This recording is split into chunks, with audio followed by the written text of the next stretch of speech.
And we are live, ladies and gentlemen. Whew. Look at that. Take a look at the Taj Mahal, not the Taj Mahal, the Burj Khalifa. Taj Mahal is out in India, which is where we're going to be going. But hey, hello everybody. To those of you on Facebook, YouTube, and Twitch, welcome to this afternoon stream.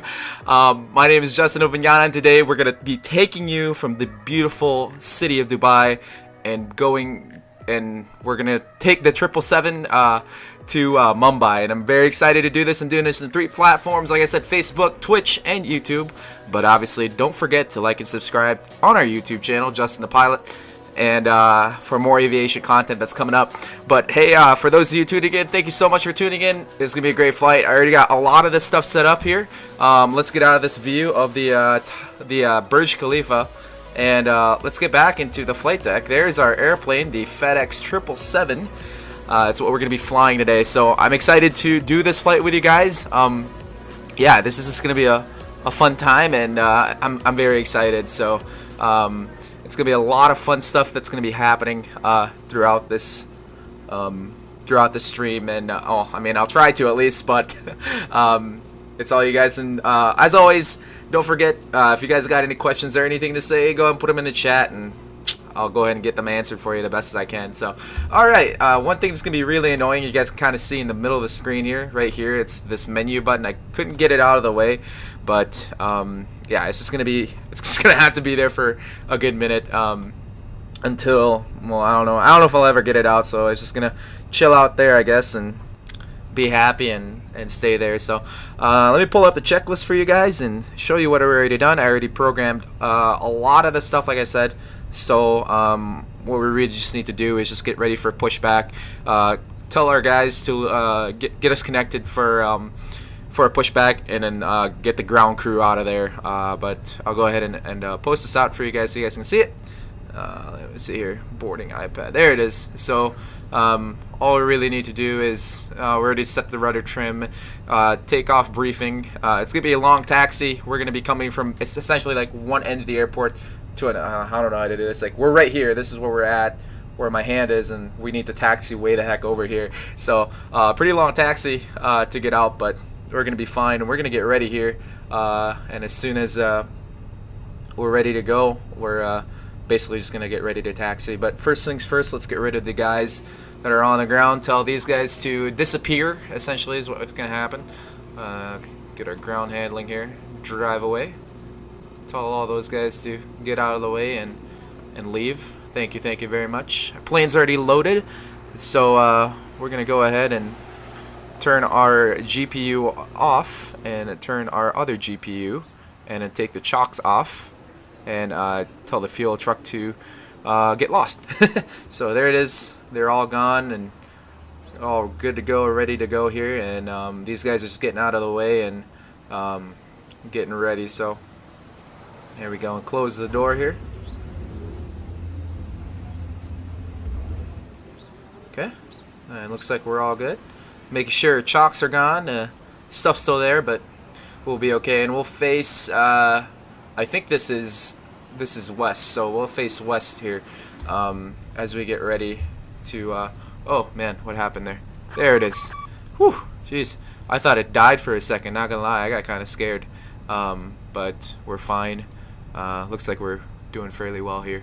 Oh, I'll get the bus ties set there. Okay, there we go. We have everything pretty much under control. Alright, let's go ahead and do our start our pushback here. Pre-plan our pushback. Like I said, we're going to be facing west. So, probably point our airplane right here. And there we are. You know what? No. Yeah, let's face west. But we're going to back it up all the way here. All the way to this other gate. There we go. Alright, Captain. Got the directions. Let me know through the menu when you're ready. Alright, sounds good. Thanks. Alright, so now we're going to go ahead and get ready for pushback. Alright, our doors are all closed. Pretty much everything is good and ready and set. External power, air disconnected. Electric demand, hydraulic pump selector. a lot of these guys. We're gonna choose them to go auto, and then so are these guys here too. We'll turn these ones on too. There's C1, C2s, and then left and right fuel pump switch goes on. So these guys are gonna go on, and we don't have anything in the center pumps, so we'll keep those off. Seatbelt signs on, beacon lights on. Since we're gonna be starting the engine, we'll turn those on. And yeah, now we're ready for pushback. So we'll call our guy here. He seems very happy. I think he's the excited guy, so it's gonna be a fun time here. Start pushback now. Great news, Captain. Your tow's coming. Awesome. See, he's always excited. There he is. There's our tow. He's always excited to hear from us, so that's a good thing, you know. And get ready here for our flight. Pretty much everything's on, auto set. These guys will turn off as soon as we're pushing back from the gate, or turn our engines on, which will be right here. So yeah, a lot of good stuff, guys. A lot of good stuff. All good things. All good things. I haven't streamed in a while yet. This is not really my first stream. I streamed this morning. I didn't post it on Facebook or anything like that. I streamed on YouTube, and on Twitch as well. All right. Looks like the doors and hatches are closed, and we're ready to connect. All right, sounds good. Yeah, it was just kind of just one of those things that I was like, yeah, you know, I'm just gonna do it. You know, oh well. All right, looks like they're connecting, and I'm gonna get rid of the cones and you know, if I do that, a lot of these guys are gonna disappear too. So there we go. All right, there's our airplane. Very beautiful aircraft. Can't wait to fly her. Making sure all our stuff's working. That's the most important part. Alright, come on, let's get going. Kind of excited. Move this a little bit here. Some things I kind of just want to fix before we get going on our flight. So, welcome aboard, Captain. Tow's connected, bypass pins inserted. Go and kill the parking brake when you're ready to go. Alright, sounds good. Alright, with that being said, we're going to go ahead and tune into frequency and let them know what we're doing. Dubai traffic FedEx 5233 at gate stand Echo 2. Pushing back to start. Taxiing runway 30 left. Dubai. Alright. Sweet. Now that we're ready, we're going to go kill the parking brake. Here comes the pushback. Light them up. Alright, here we go. We're just going to go ahead and start with engine 1. Press hold that to start. We should see the N2 rise, and as that's rising, we're going to go ahead and add fuel to N2. Oh, how do we do that?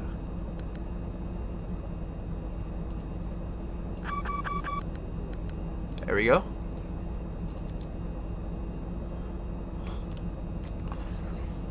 And there is a little bit of a blink there.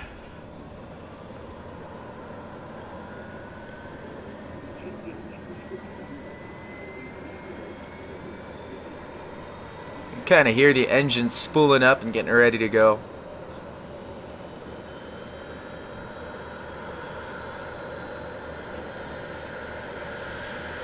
There we are.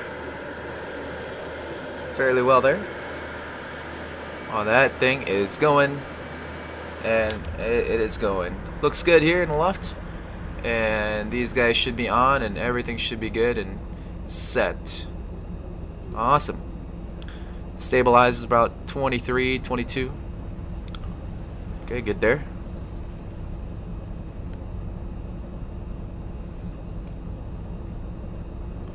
Alright, looks good on the left side. Let's turn on the right.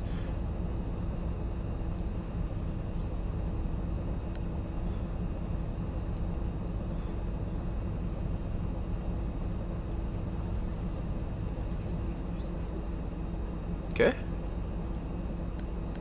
There we go. That went a lot smoother. Add the fuel in the engine too there as we get ready to go here.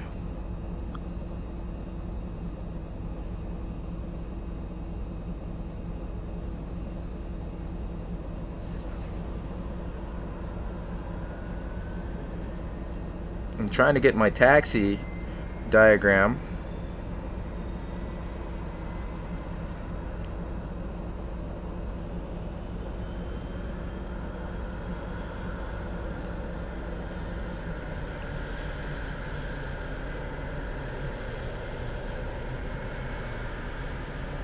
Okay. While that's starting, let's go look at our checklist. For taxi, APU selector switch. We'll shut Just it about off. done here. Go ahead and set your parking brake. And then we'll wait for these guys to basically get done and stabilize. So one thing I guess is kind of yelling at me is this. There we go. Not yelling at me for anything. It's just there. All right. Actually, what we're gonna do is we're gonna go ahead and put that to the side there. So there we go, guys. We don't have to worry about that little thing. Just pop it out. Now we're all good. Awesome. Sweet. Okay. Alright, APU selector switch set to off. Engine start selector set to normal. We'll turn off our APU here. It'll kind of just spool down. Let's see. Make sure that okay, that's good. Flaps set to 5 degrees. So we're gonna go over here, check our flaps. And you guys can see the flaps make their way down here. Just kind of, I was about to point at it there, but right there. They're headed down and kind of pointed down. Oh my gosh, our tail. I don't know who has an office right there, but they're literally looking at the tail end of the aircraft. So that's pretty funny. But yeah, we'll be good here. Hold on, let me check something before we get going in our flight. I just wanted to make sure that everything is essentially kind of going in. And is oh my gosh, I hate that. See, alright, hold on. So I just got a comment from my buddy Foberg here. He says, fly safe, my friend. Thank you very much, Foberg. Thanks for tuning in. It'll be a fun flight today. Yeah, it's just gonna be an awesome time. I'm trying to log in so that I can actually see the comments on my other laptop, but yeah, now I'm gonna actually tune in here from oh gosh, no, my buddy Foberg here. See, I got a cut. There we go. Thanks, man. Appreciate it. Yeah, we'll fly safe and hopefully it'll be a good flight. Okay, so now we'll get ready to taxi. Stabilizer trim set, flight controls. We gotta check that really quick. Here's a cheating way to do it. Left, right, and then watch the elevators here. Full forward, full back. And then move my shoes really quick to get into the rudder pedals. Full right, full left. Alright, sweet. Got that taken care of. Alright. Anti-ice is good. Taxi lights on. And everything's pretty much on. Alright, we'll turn the brake on because I think that guy's still. Yeah, he's. And we're disconnecting the tow. Give me just a moment. Oh man, I turned the taxi lights on while he's down there, which is usually don't want to do. That thing is bright. Yeah, there you go. He's just loving staring at the lights. Sorry there, man. Really, really sorry about that. But we'll be good. Alright, we'll get ready. We'll turn right, and then we'll do a left turn. And then we're just going to go down that taxiway. And then we're going to keep going down that way, all the way down until we join another taxiway. Make a quick right turn. Here, I'll put it up for you guys. So this is what I'm seeing. And for those of you guys that don't know how pilots taxi, it's essentially like this chart, right? So we're right there. You guys can see that. And we're disconnected. Signal and pin on the left. Take it easy and have a safe flight. Pink triangle there. We'll turn right in the Papa 1 and then continue down taxiway November. And then you guys can see November, you know, it's passing through other places. And then there's taxiway Romeo. We'll keep going down there to Mike. And then we'll cross on Mike 21. And actually, no, we'll hold short Mike 21 right there. And then 30 left is our runway. And then that's what we're going to be taking off for today. So, all right, let's get ready here. I got the brakes set and ready to go. We're going to go ahead and advance the throttles. And, yeah, we'll use a tiller here for steering. And, yeah.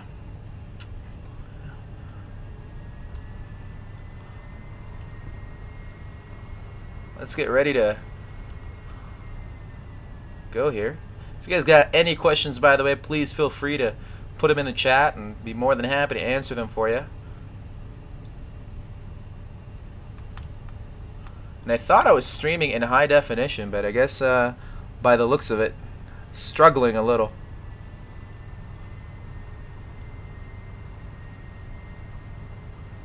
So this is what we come to here in quarantine.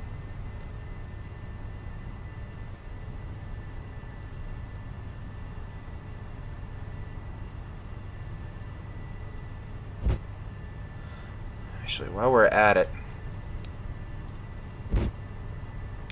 I don't think this is gonna actually work.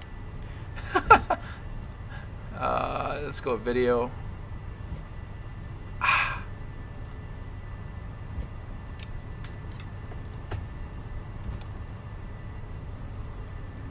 There we go. For those of you guys watching on Facebook, really sorry about it. If it's, I'm seeing it's a little buggy, but I don't know. Really feel bad for those of you guys that are watching on Facebook. I might try to fix it here actually. I'm gonna try to fix it. I'll be right back. Don't leave. It'll be a really quick second. No, actually I won't. How do we?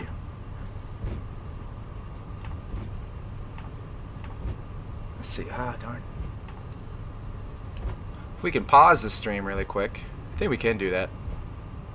Yeah, I'll stop the aircraft here, really quick, and try to fix it. I think it's just a little buggy. Oh, it's fine. All right, somebody said it's fine. Okay, maybe it's just my laptop. It's just my laptop. It looks good for me. Oh, how you doing, sir? Thanks for tuning in. Okay, as long as it's all good, I'm gonna keep on going there. But we're just gonna keep on going. So, like I was saying, it just seems so buggy. I don't know why, but if it's good, thanks guys. Appreciate you tuning in and seeing that. We're gonna be good here. So, for those of you guys that don't know anything about aviation, obviously that's a big thing about this stream. Is why I started doing it. You know, show you guys, introduce you a little bit to that realm and kind of like what they do. So as you guys can see, there's signs all over the airport. Don't know if you guys can see that well with, like, you know, the low definition that this thing is doing. I don't know why, but all taxiways and all roads is essentially named. It's like street names, except it's not really like, you know, we're gonna go down Main Street or something like that. It's just named after letters and numbers. So right now we're in taxiway November, and if you can see in the sign here, right, it's kind of panning out closer here. The black lettering, or the black box, and then the yellow lettering means that we're on that taxiway. So right now we're in taxiway November. If the tower was on or, you know, online in Dubai right now, that means that, you know, we'll call up the tower, we'll do everything, and, you know, we'll call them up, and then they're going to give us a taxi clearance. This in this situation, they would tell us, all right, FedEx 5233 or 5233 taxi to runway 30 left via November Romeo Mike hold short Mike 21 runway 30 left, and then we'll repeat that back to them, and then we just go about our merry way in taxiing. If we need to stop by any means because of like a truck or something coming into the taxiway or something along the lines that we see, we can stop, or we can, you know, or the tower will tell us, hey, stop where you're at, let this aircraft pass by, let this truck pass by, whatever it is. So for those of you guys that are you know, you guys are not really sure on how airplanes taxi, that's kind of how it is. So yeah, and a lot of the stuff that you see, even our flight path, there's highways in the sky, airways that we have to follow, and a good example of that is what we're going to be doing right now. On our GPS, we have a certain route that we have to take as soon as we take off. In addition to that, you have to meet altitudes, speeds. You have to make sure that everything is within the green sector. So that's kind of how it is. So there, a little bit of knowledge for you guys. But yeah, right now we're kind of taxiing really slow. Our ground speed seems to be right about 15 knots there, which is fairly slow. You really don't want to go over 20 or something like that, just because people see you and they're just like going air corridors. Yes, Mr. Green there. Yes, air corridors are a thing, especially with VFR corridors, and like VFR meaning visual flight rules. in like congested airspace, like, you know, a Bravo airspace, meaning like LA, or like the big cities, Minneapolis, you know, Bravo. If you hear Bravo airspace, think of a big airport. Yeah, they're essentially like air corridors. There's like special ones, we call it VFR corridors too, that you know, aircraft like a Cessna 172 going into a big, you know, big congested airspace like LA, they can take those corridors and they can be safe from you know, traffic coming in and taking off. So but yeah, it's exactly, that's correct, exactly, air corridors. Internationally, where I'm flying right now, a lot of the stuff I'm doing is in instrument flight rules, because a lot of this stuff, I mean, I have no clue what airspace is in Dubai or India or even in Europe. You know, a lot of the I fly IFR. It's just because it's just so, I don't know. It's congested. It's crazy. So and you know, and internationally, it's just a different set of rules than what it is in the United States. That's why when I flew last night, if you subscribe to my YouTube channel, you can see last night when I flew in the U.S., everything went fairly smooth. Like I knew when to navigate, where to go, and it came easily. But you know, internationally, a lot of this stuff, if there's actually a control tower, I usually have problems because one, of the accent, two, just the procedures is just a little bit different than what it is in the United States. But honestly, it's all the same. English is the spoken language in aviation. So, but yeah. Well, flight time today is gonna be. It says 2 hours and 14 minutes. We're gonna try to make it there quicker than that. See if we can bump 14. Oh, sweet. Somebody. Oh, look at that. Another 777. I did not know. I thought I was alone in this airport. I did not know that. Somebody is there. Sweet. Alright. There are legs there. Somebody's here. I submitted a flight plan. Everything looks good. I told you guys the taxi is going to be just, long. This is going to be, and I think he took off in the same runway, but the Emirates 777, that's what I saw. I've been watching a lot of videos on the Emirates 777s in my endeavors into trying to learn all kinds of stuff aviation, especially being a flight instructor in training. I've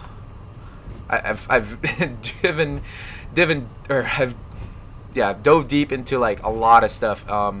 So I found this video on like first class in the 777 for Emirates, or even the A380, like the big planes.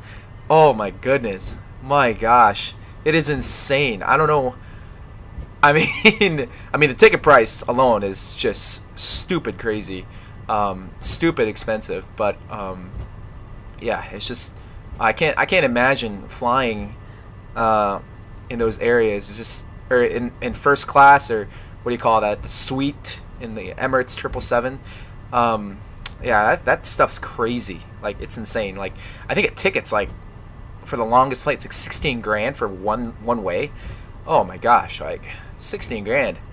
Ooh, you can do a couple flights as a student with that. So I just can't believe that. That is insane. It is crazy. So but yes. So we're gonna get ready here and get ready to take off. Like I said, I got a long flight ahead of us, so if you guys got any questions or anything like that, yes, they are nice. I flew one from the Middle East. Ticket got bumped.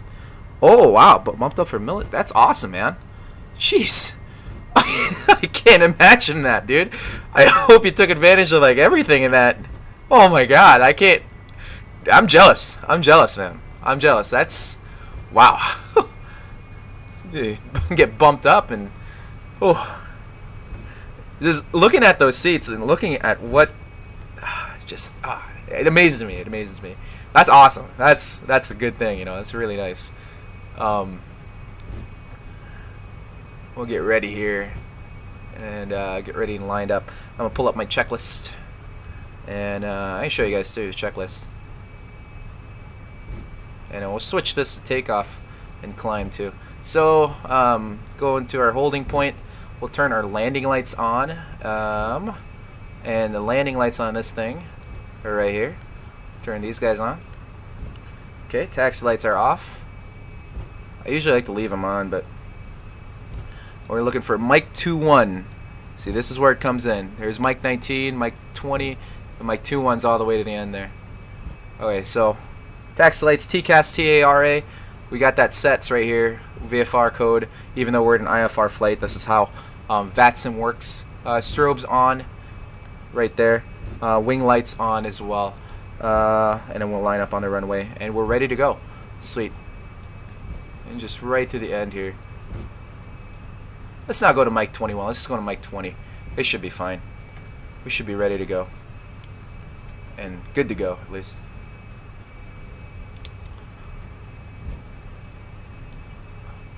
So that's something that you probably shouldn't do, and just want to let you guys know that too. Whenever you're getting ready to take off or doing anything, when you're taxiing, you taxi, nothing else. When you get in and get ready, get ready to stop at this holding point, get ready to take off, then you do your checklist. So just keep that in mind for those of you guys that are looking at flying in the future. Definitely a good skill to have. I don't know why I just do it. I just do it to do it. Everything's pretty much good here. Takeoff set. We're gonna arm our speed brakes. Speed brakes armed. We got that alarm set right there. Flaps are set. Everything's pretty much good and ready to go. And let's go ahead and take off. Dubai traffic, FedEx 5233, holding short runway 30 left, ready for takeoff via the Poku departure. Dubai. Alright, get my charts ready, and everything ready, just so that we're good. And I'm going to take this off of your guys' screen here so you guys can see. But, yeah, we're ready to go. Let's get ready to take off.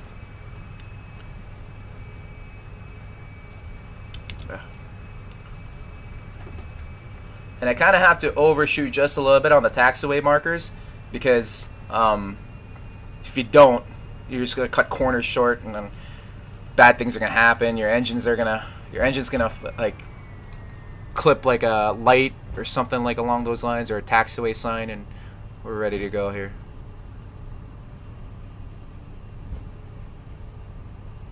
Alright, runway 30 left on the approach there, or on the runway.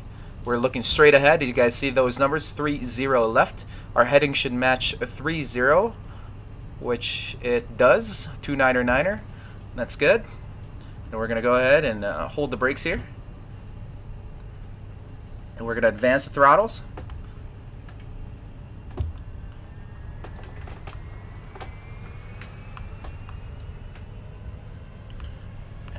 And seeing those numbers rise up, no annunciators, nothing's wrong. We're going to go ahead and release the brakes.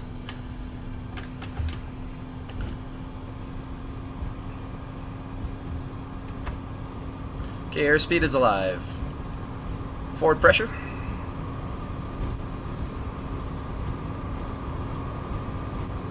$80 knots. Let go of that forward pressure.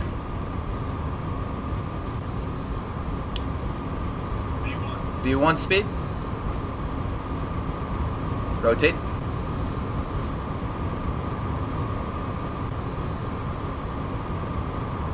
We have a positive rate of climb. Gear up.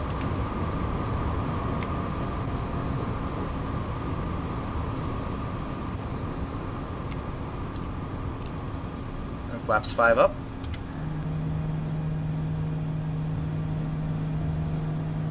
I'm going to do a flyby here.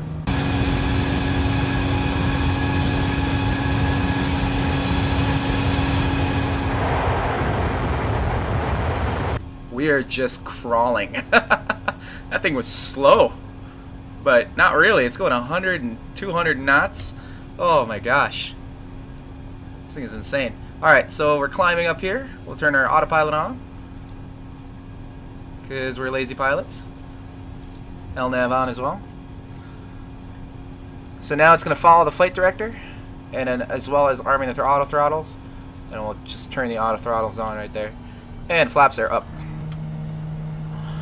Alright. Good climb out, 4,000 feet initial altitude. And a minimum of 190 knots where we're at right now. We're going to slow down because the next one is 220 max. See our turn here. There it is.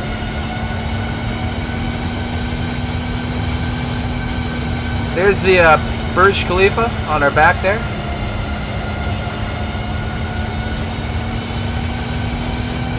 Beautiful, beautiful, beautiful.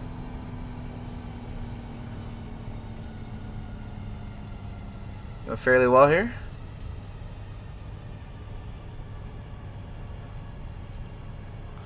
And 220 Delta Bravo 60, minimum 190. We're good there, 4,000 feet. And then we won't be cleared higher until later. So we're going to be passing this airway right here. And you guys can see. I'm going to go ahead and put it up for y'all. So there we are, passing Delta Bravo 560, a minimum 190 knots. And that 220 is at Delta Bravo 576. Where we have to be at 220 knots maximum, so I'm kind of holding it off there. And then we're going to do a right turn to Delta Bravo 569er, 4,000 or higher. And at Kupor, we're going to be climbing up to 5,000 and higher. And then after we hit Kupor, we're going to be at Ukrer. Don't know how to pronounce half of these names, not going to lie. And from Ukrer, we're going to be turning, heading 120 to VATSIM, and then all the way to Ivero, and then well, we're just going to climb out after VATSIM. We're going to go ahead and climb straight to 35,000 feet, and then just kind of make our way up there. So 4,000 right here. We're going to go ahead and go to 5,000 at Kupor. Turn this off for you guys really quick. There you go. Kupor 5,000. There we are. And then just probably about 1,000 feet per minute. Okay, so let's go ahead and bring our attention to this display right here. Almost in every single aircraft, so not the smaller ones, but I'm talking the bigger ones. You'll have this display. It's your autopilot, essentially how everything goes. And if you guys can see the VS FPA here, vertical speed frames, or I'm sorry, feet per minute. That means per 1 minute we're gaining 1,000 feet. That's our vertical speed. And your altitude settings right here. That means we're set for 5,000 right now. We're climbing. Autopilot AP is usually, that's what it means. Green light, it's on. And then your heading, which we are not really using a heading. Heading meaning like your compass here. That means if I had it set to 048, it would try to follow the 048 heading. But right now we have it set to LNAV, which is our lateral navigation. That means you know, our GPS essentially, like, it's telling us to go to Kupor, it's telling us to go to this way and whatnot, and yeah, it's just doing all kinds of stuff like that. And here's our speed. Right now we have it set to 220 as it's the maximum, but we're kind of past that, so I think we can actually put it up to 240. 245, and then below 10,000 it's just a restriction that we have. 10,000, the max speed is 250 knots. Don't want to go over that, so we're just gonna go ahead and make sure that we have it set to 245.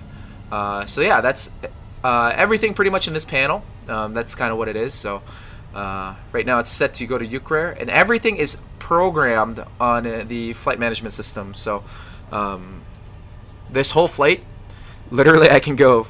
I can just not. I mean, most of the time that we're flying today, except for the landing and the takeoff portion, a lot of it's going to be just hands off. Let the airplane fly itself. It's going to be a little bit more accurate, and this is how it is. So yeah, your pilots are lazy. a lot of them they really don't do much. They just sit there and and go over charts, go over everything. But honestly, the whole autopilot scenario, there's a big argument about that. It's automation, all that stuff. You know, what do pilots really do? All that stuff. you know, it's a very helpful thing to have, and it's a lot safer than if we were just, you know, hand fly it and do all kinds of other things. So we're gonna increase to 7,000, and actually that was my fault. We're supposed to be above 7,000 at Ukraine, and then so now we're just gonna go ahead and gain our altitude to 10,000. There we go, and 2,100 feet, and we're climbing. So yeah, a little bit of a show and lesson for you guys here. And right above 10,000 feet, we're going to go ahead and turn. We're going to go ahead and turn turn our lights off that you guys see up here. So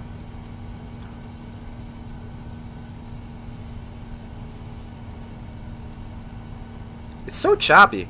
I don't know, is it choppy? Like, is the video choppy? If it is, just let me know, guys. If those of you guys that are watching, because I'm looking at it, I'm not like, I mean, I care. I don't want it to be choppy and weird.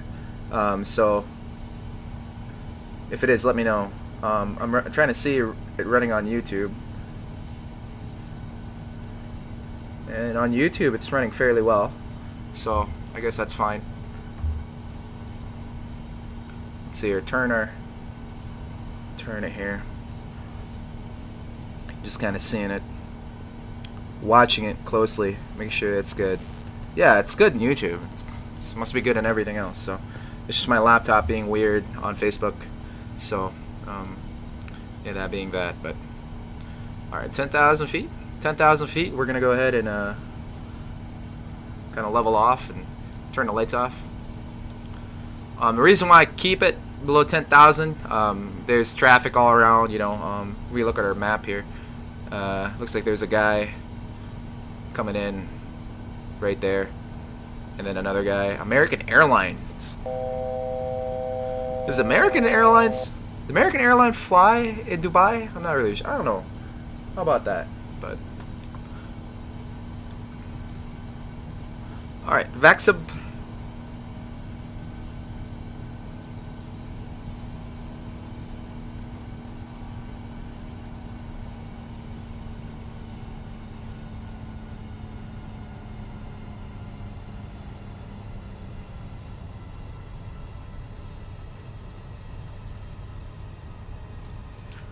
Flying fairly wire, 10,000 feet. We'll knock the lights off.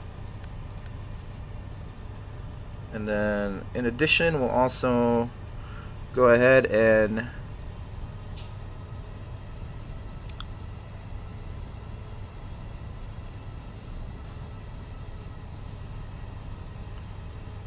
auto brake off altimeters, set the standard. Which the transition altitude in this area, which is the altitude at which we're going to go ahead and turn the altimeters to our standard, which is 1013 inches of, or not inches of mercury, 1013 hectopascals, and we're going to go ahead and turn it to we're going to turn it to 2992 or 1013 millibars. So we're going to go ahead and clear ourselves to 21,000. And we'll also give Dubai traffic a call, make sure that they understand and hear us. So let us know. But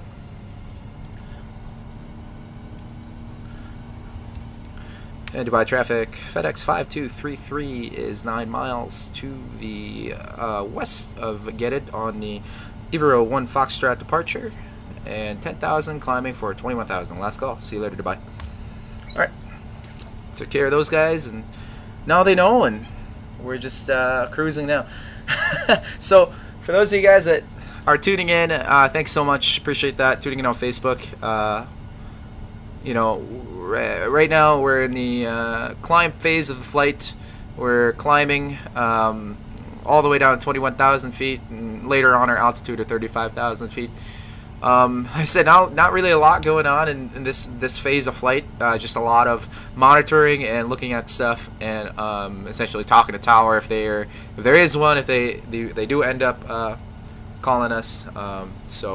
But But as of right now, it's just us monitoring the engines, making sure we're good here. And we're gonna actually give these guys a little bit more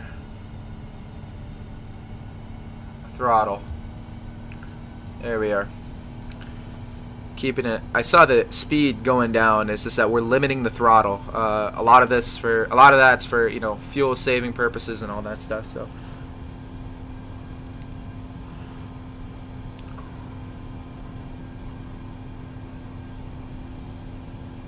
And to Ivero.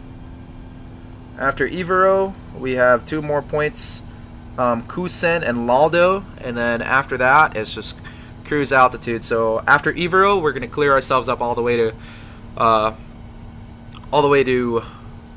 31,000.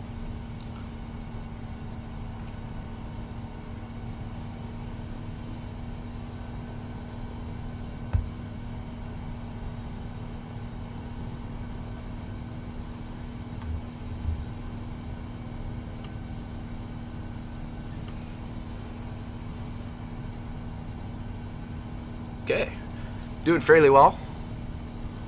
And oh, there we go. Hopefully I didn't turn anything on there. 27.5 thousand kilos of fuel is what we're dealing with. So that's gonna take us all the way to our destination, which is Mumbai, and then it's also gonna take us back, or not take us back, take us to our alternate airport.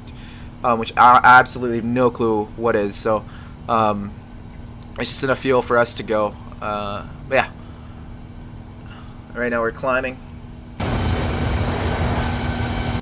and we're above 10,000, so we don't have to limit ourselves there.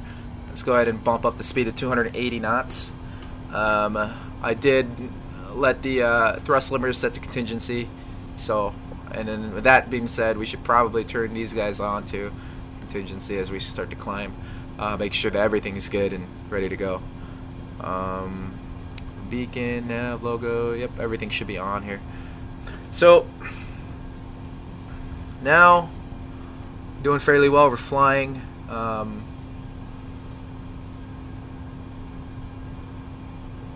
Doing pretty well, and not really a lot to do in this portion of flight, but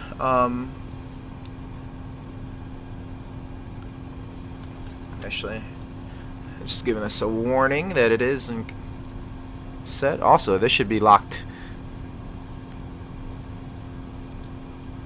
There we go.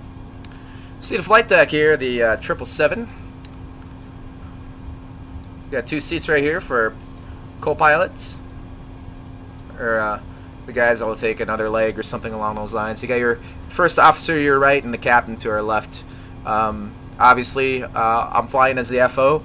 Flying a lot of right seat stuff, like I said, with CFI training. I gotta get used to flying with my right, and then throttles on the left. One of the most important things about doing this and just kind of getting used to that mindset and getting used to that. So, but yeah. If this is buggy, I swear to God, I hope not. I hope it ain't. So, but so far what I'm seeing is just that it's cutting back and forth, and it's not as smooth as it should be. But yeah, maybe we'll mess with the settings on cruise when we get there. But as of right now, we're fine. All right, we're gonna go ahead and clear ourselves up to 31,000 feet. Everything looks pretty much, or 35,000 feet. Everything looks fairly smooth here and climbing, so we're just going to go ahead and keep going. And I think we can afford maybe 200 feet more of vertical speed.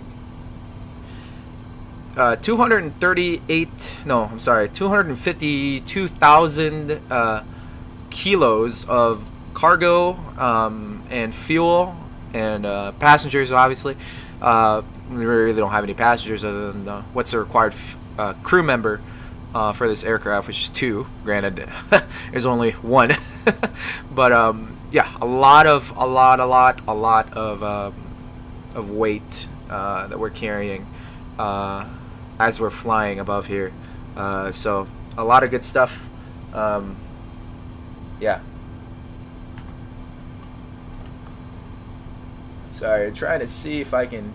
I think my Wi-Fi is my Wi-Fi going just a little bit slower, but that's okay. Huh. Yeah, my computer is going slow. We're not gonna use. I'm not gonna use that actually, because then if I'm using that, there we go. Taking up a lot of Wi-Fi. I'm just gonna go ahead and go on Facebook on my phone to see at least if you guys have any comments or any questions at all.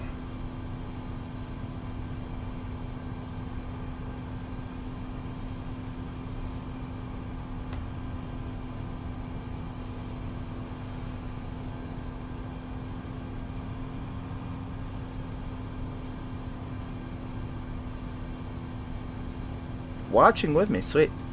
Those those tuning in, thanks so much. I appreciate it. Like I said, whenever I do this on YouTube, I get a few people coming in and tuning in. But no, thanks so much. I appreciate that. For all you guys, family, friends tuning in. Thank you. It's awesome. So, like I said, we're gonna get to 35,000 feet here. We're literally gonna just. I mean, we're not gonna do anything. I mean, we're gonna let the aircraft fly itself.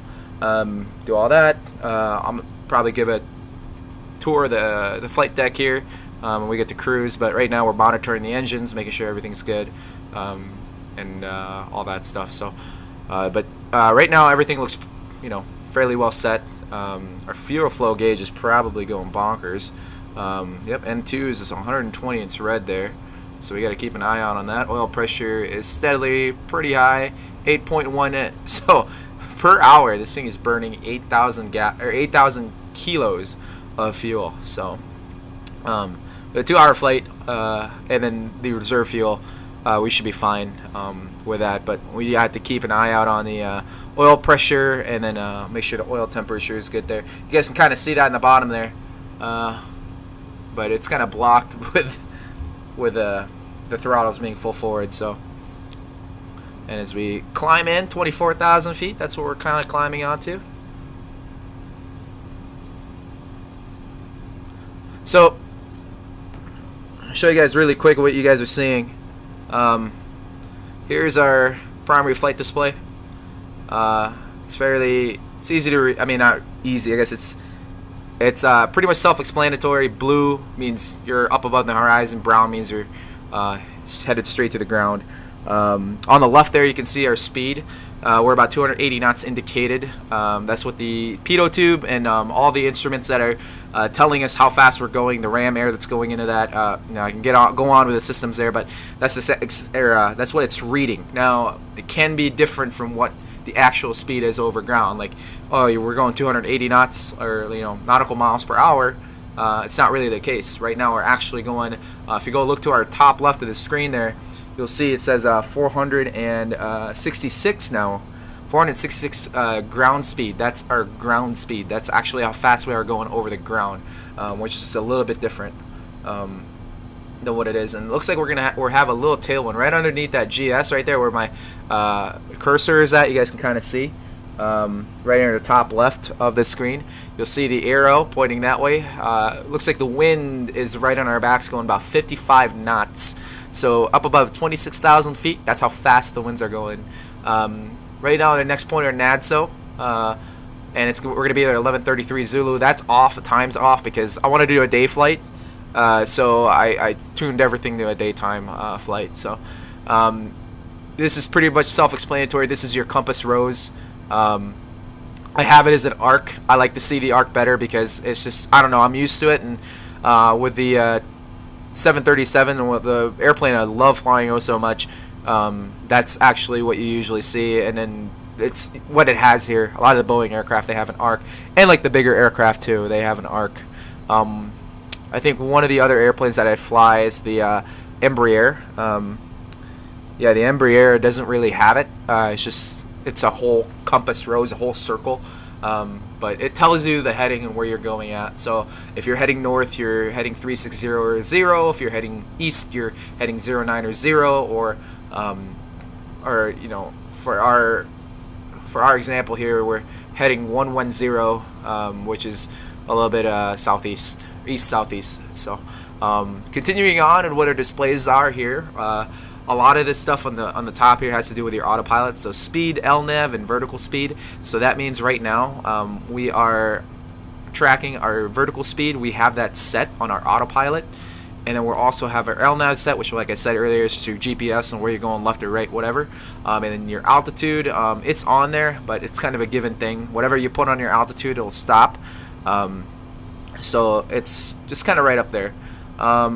Moving on to our instrument 2, you'll see our altitude. We're crossing right around 29,400 feet right now.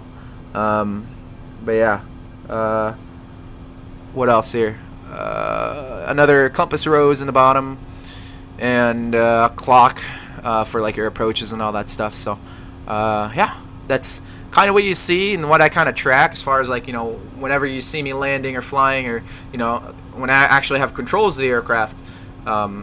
That's actually what I'm looking at, and my scan usually goes from our attitude indicator, which is this big thing right here, and to our left, to my right, and making sure that we're good with the compass. All that stuff is just constantly back and forth, back and forth, back and forth, and trying to make sure that everything is pretty much set and ready and good. So yeah, that's kind of what we have, and that's kind of what you guys are seeing. So yeah. Yeah, you guys got any more questions about the airplane or anything at all, please let me know. Feel free to put them in the comments or chat, and be more than happy to answer to you. YouTube. Hello, how you doing? Who is that? Somebody know. I gotta go on YouTube now. Go see. Whoever said hello on YouTube, hello, how you doing? Welcome to the stream. YouTube, I guess that's the name. YouTube, hello, thank you. How are you doing? Hope you're doing just great and dandy. Enjoying today's stream and today's flight. So, yeah. And we're gonna lower it a little bit because I see our speed falling off here in the bottom right. So, hope all is well. All good things. All good things.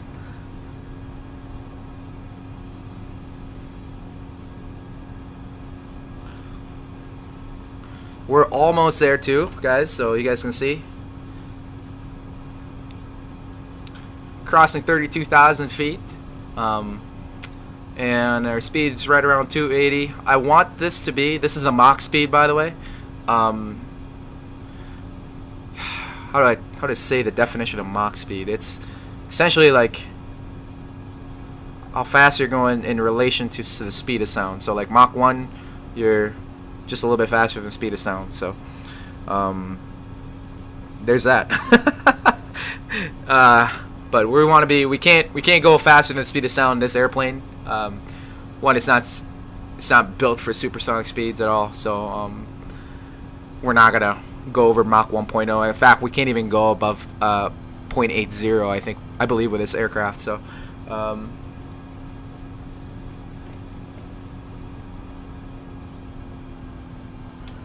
Mr. Ray Risquillo. Sup, dude? Hey, how you doing? Happy New Year. Happy New Year to you too. Hope all is well with you, man. Yeah, thanks for tuning in, and I appreciate it. Welcome to the stream. Yeah, I hope you're having a happy New Year and a good time where you're at. So, it's yeah. Hope all is well, and yeah. Thanks, man. Appreciate it. Thanks for tuning in. Hope everybody celebrated the New Year in a nice and safe way and stayed healthy and whatnot. I had a great time with hanging out with my girl. Which, oh, also by the way, I'm kind of trying to talk her into streaming. She's been getting into a lot of fun games, Skyrim, Grand Theft Auto, all that stuff, all the nerdy stuff. I guess I'm trying to get her to join in on all the fun. Is she actually gonna do it? I have no clue. Probably not. But if Miranda's watching this right now, please consider. I think people honestly people would actually like that. I would like to see that at least. But be entertaining for you and I to double stream. It'll be a fun time. Honestly.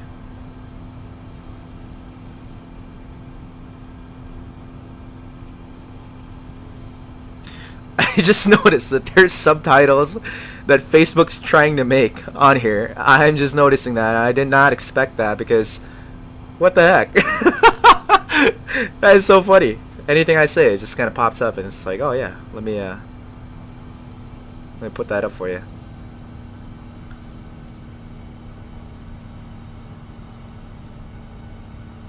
All right.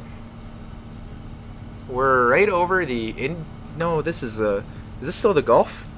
I'm pretty sure this is still the Gulf. The Persian Gulf? Nope. Now we're entering the Indian Ocean. North part of the Indian Ocean. Ah, a lot of good stuff here. Let's go look at the outside view. Woo!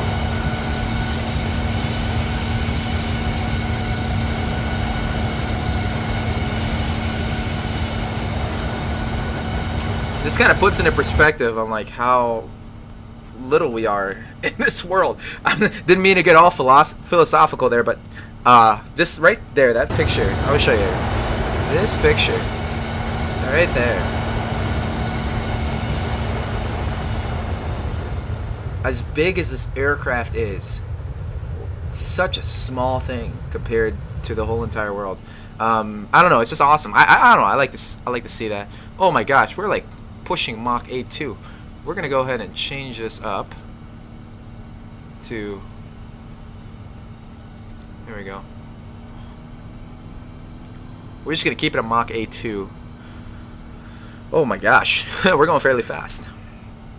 All right, so we're at cruise altitude, ladies and gents. Welcome, welcome, welcome to cruise altitude. I think we should do you know what? That's what I should do. I should do a podcast during cruise altitude and just kind of leave that be. I mean, granted, I really don't know who would want to listen to my podcast, but I mean, I really don't even know what to talk about. But yeah, welcome to it, guys. Welcome to the cruise altitude, or welcome to cruise altitude. 35,000 feet, right over the Indian Ocean, going about Mach 0.82, about 548 knots ground speed. That's, oh man, what is that? Give me a calculator. Knots to miles per hour. And for those of you in the UK, I'll get you guys on the kilometers per hour here. Hold on, really quick. Let's see. Knots to mph. Okay, so we're going about 547 right now. 547. That's 629 miles per hour on the ground. And crap.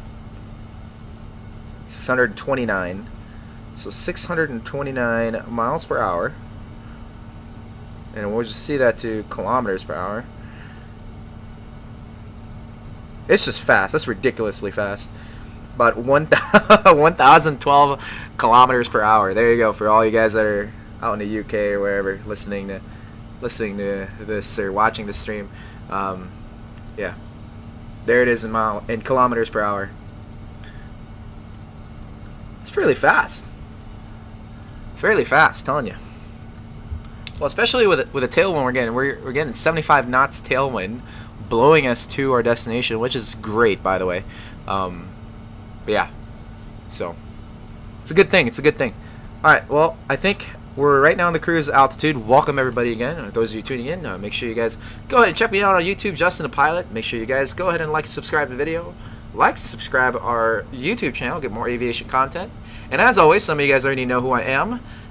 You guys have my number, so if not, you guys have my contacts on Facebook. Let me know what kind of content you guys want to see. Vlogs, anything. I mean, I don't know, more aviation content.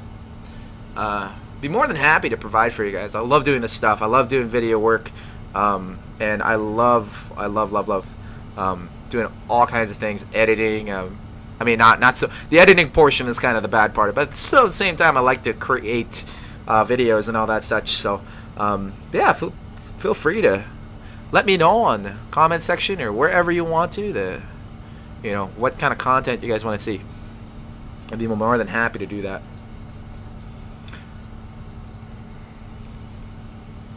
What else? What else can I talk about? Yeah, so a lot of good stuff here in our stream, and we're flying and we're doing fairly well. And yeah. yeah, like I said, guys, go on YouTube. If you guys are watching me on YouTube, go make sure that smash that subscribe button. I'd like to see more of you guys, and hopefully with a new year coming in too, a lot of content coming in. It's gonna get busy. One thing is that this is gonna be a rare occurrence that I'm gonna be streaming now. Probably most of the time in the weekends because school coming up, CFI training starting. I mean, I already started a while back in the last semester.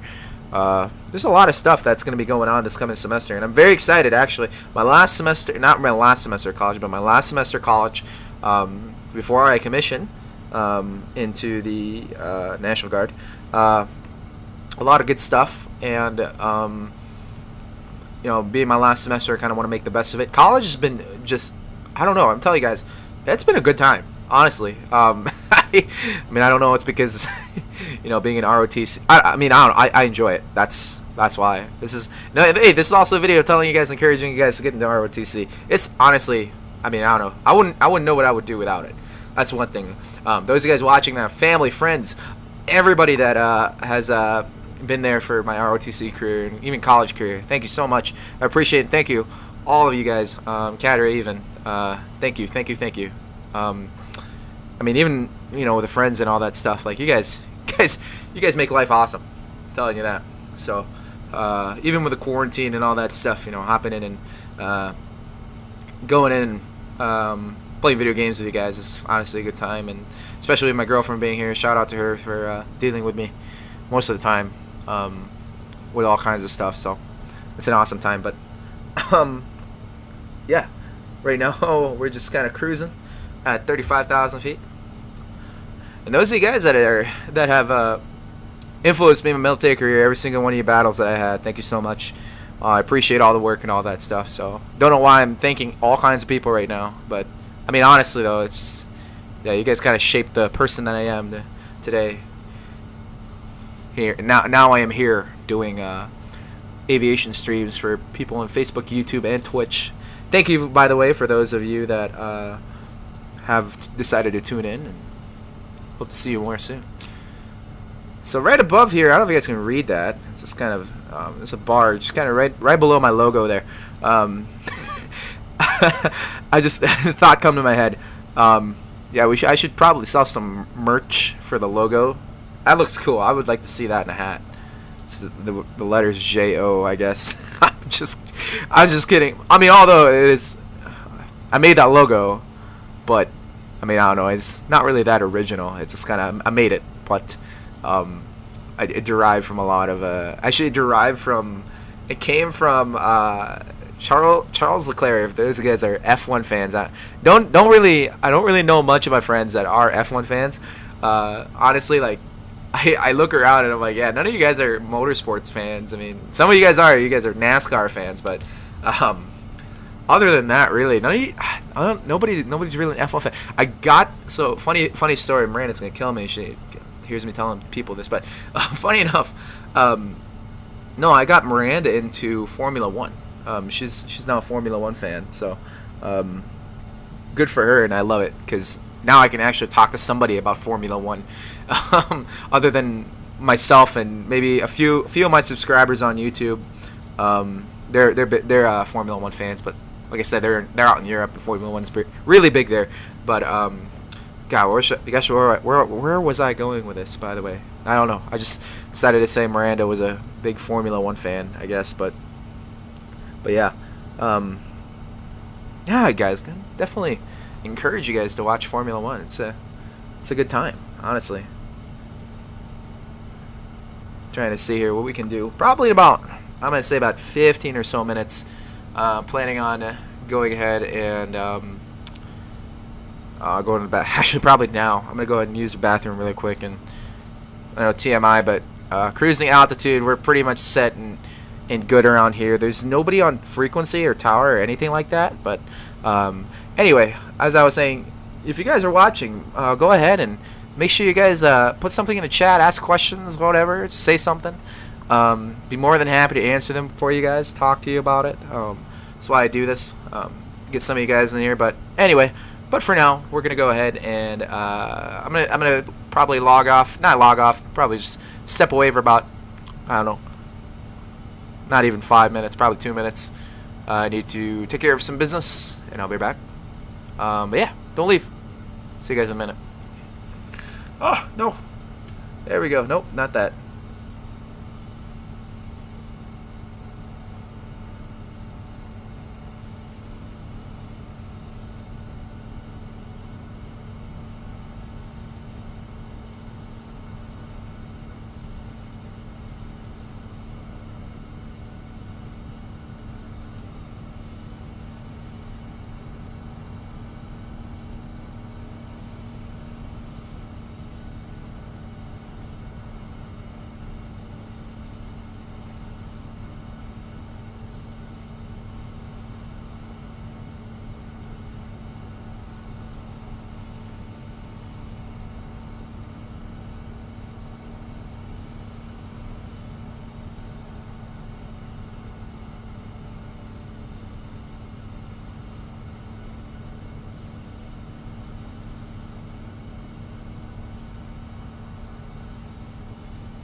Ooh, I'm back. Thought I'd put the, oh, hold on.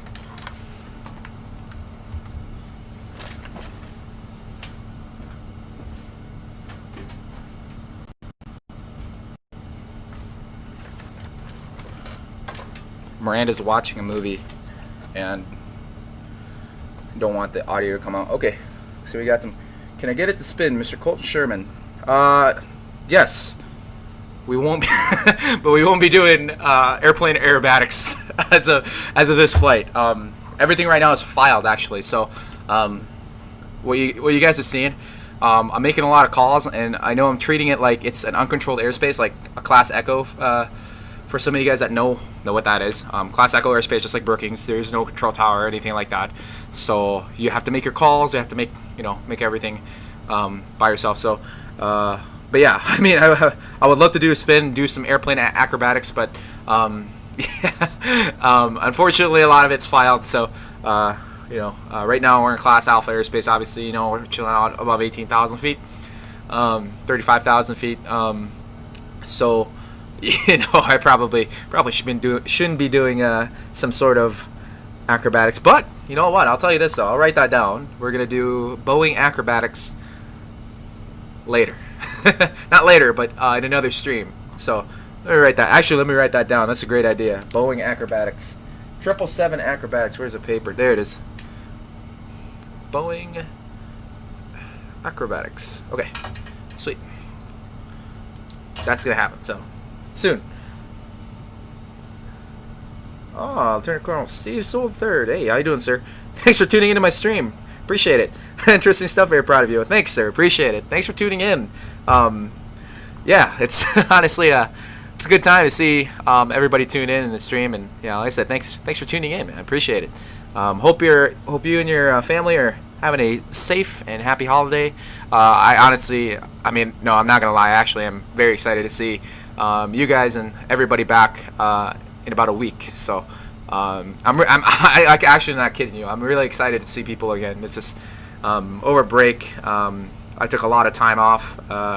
Just seeing some people, but a lot of them are going back and going and see their families and all that stuff. So, but hey, it is what it is, and yeah, it's a holidays. You gotta get to that. Do all that fun stuff. All right, I think this is wrong. I'm telling you right now, because it's telling me that it's taking us 2 hours and 24 minutes to get to where we need to be. But that's wrong, because right now, the VATSIM, VAXIM. So there we go.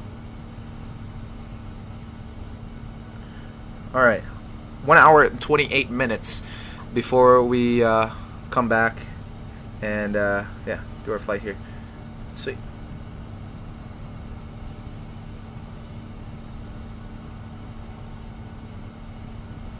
Captions are auto-generated. My phone just died. Yay. Good stuff. So right now I have the chat view. I'm gonna do this actually. I'm gonna turn on Facebook. So I'm turning on the actual. There we are.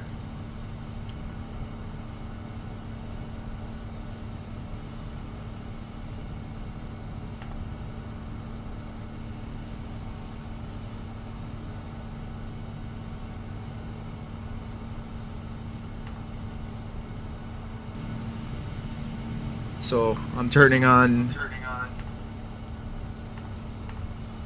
I'm trying to keep track and make sure I'm on top of chats, all that stuff, comments, answer your guys' comments, wherever it may be. Okay, got that there. Let's see, Twitch.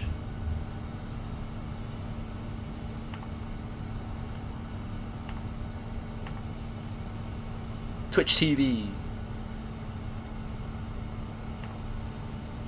Celia, I have all of the spring fish that I can get. I don't actually need to be fishing. We'll be fishing for money more than anything else because it's the best use of my energy right now because I can't go to the. Ooh, excuse me. Got Twitch here. There we are. Hello to those tuning in on Twitch. Welcome. I got everything now. Everything should be good. Mob Crush is the streaming service that I use to connect to all kinds of stuff, and it's just a lot of good stuff with Mob Crush. That's actually how I stream on all different platforms whenever I'm flying and all that stuff. So trying to tune in and actually seeing all your guys' comments. Thanks so much. Appreciate it. Hope you guys are having a good time and enjoying our flight today. Yeah, just a lot of good stuff. Let's do our usual tour of the 777 flight deck. Show you guys around and make sure you guys enjoy it just a little bit. Miranda, if you're watching this, let me know if it gets buggy. Just send me a text or something like that. I know I just came to the living room and started watching my stream. Thanks very much. Appreciate that. But yeah, just let me know. Shoot me a comment or something like that. So, yeah, that'd be greatly appreciated. All right. Anyway, so like I said earlier, this is where I sit. I'm technically the first officer of this flight, but I'm obviously the captain. I make all the decisions, and I am the sole operator and manipulator of the controls, so I sit here. But in the real world scenario, the right side would be where your first officer would sit, or the co-pilot, and they're taking care of either flying the plane or radios or something along those lines. They're trying to get everything configured. And then onto the left side, you'll see that the captain's there. We got our flight. We got our yoke here connected to the ground. Yeah, no, it is. Everything within the 777 is fly-by-wire system, so that means that you're not actually manipulating the elevators and everything like that through the use of pressure and force that's exerted by yourself, but it's actually just a bunch of data and computers and hydraulics that work together. So when you pull the controller back, the airplane does what it's supposed to. So that's kind of what that is. With smaller aircraft, like the aircraft that I actually fly in real life, the Cessna 172, all that stuff, a lot of them, they're not fly-by-wire. They're manipulated by wires and all that such. So, yeah, that's kind of what the difference is with everything. But anyway, continuing on in our tour here. as you can see, there's plenty of displays. One for the captain, one for the first officer. The displays of compass roads, the attitude indicator, airspeed indicator, and the altimeter, all set right here. And then this right here, these two computers, unfortunately, in this scenario, you can only mess with this. Thrust limiter is what we have set right now, but everything in here is essentially like your flight management computer. So if you're flying and you're seeing stuff, this is like where you can edit like where you want to go next, or you know what leg we're gonna take next, and everything in here is just kind of set right there. It's set to just like tell you where you should go, when you're gonna go. And then onto the middle portion here, the middle panel. It's just fuel flow, oil pressure, oil temp. Oil pressure is good. It's high, right at 69 or 70. Oil temperature is not on the red, so we're good there. Oil quantity, no zeros on either or. If these fall, I'm pretty sure that these are going to rise. So if this starts to fall down a little bit more than it should, then these numbers are just going to skyrocket and get high. We'll probably have to we're probably going to have to shut the engine down or something along those lines, which I'm, by the way, trained in. And I'll tell you guys more about that later. But moving on, exhaust gas temperature, we're set right there. Then the N1 and N2 is just your engine power settings. They're taken at 2 different points. And I knew this from class. These high bypass turbofan engines, I think that's what we have. But I'm not going to get it too in depth on that, but if you guys want me to, I'll try. I probably don't know. Like I said, going more same thing over here. Just a lot of the autopilot stuff right now. Vertical speed's not saying anything, so there's our vertical speed counter, or setting counter thingamajigger. We have a vertical speed here, but we're right at 0. We're not gaining or losing altitude. We're staying at 35,000. And our speed, we have it on Mach setting, which is, like I said, relating to the speed of sound. We have ours set to 0.82 Mach. Okay, so there's that. And what else do we have here?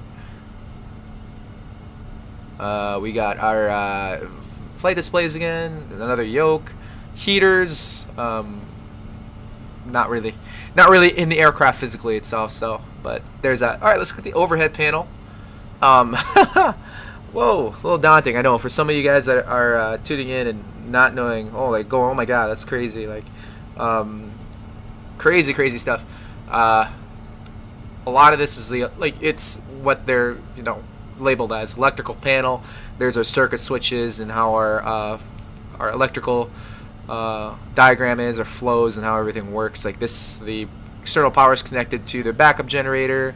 The secondary is connected to here, and the bus ties. Bus ties is essentially like these things that kind of slap down, or bus ties. Exactly. Bus. If you think of a bus as like a power brick, where you can plug other things in. That's kind of what it is, but it's just what connects it to the rest of the systems. So there's that. There's our hydraulic power. So this is pretty important. Can't turn these off while flying, because if you do, then you're going to lose either the controls for your elevators or ailerons, flaps, all kinds of stuff like that. It's kind of the hydraulic flow, the valves, and how allows it to turn on and let hydraulic fluid in, and allows you to manipulate, and allows the computer to manipulate the controls and the flight surfaces of the aircraft. So like your ailerons, how the aircraft turns, your elevators in the back, allows you to go do that. Passenger signs, there's your seatbelt signs, no smoking signs, wipers left and right. These are lights. We're not really messing with that right now as we're flying, but times you turn your landing lights on, no matter what time of the day it is, day or night. You turn your landing lights on when you're landing or taking off. You turn it off when you're taxiing. Turn your taxi lights on, and as well as your strobe lights. Your strobe lights come on when you're entering an active runway or going up in the air or anything like that. Or anytime you're in the air, you turn your strobe lights on.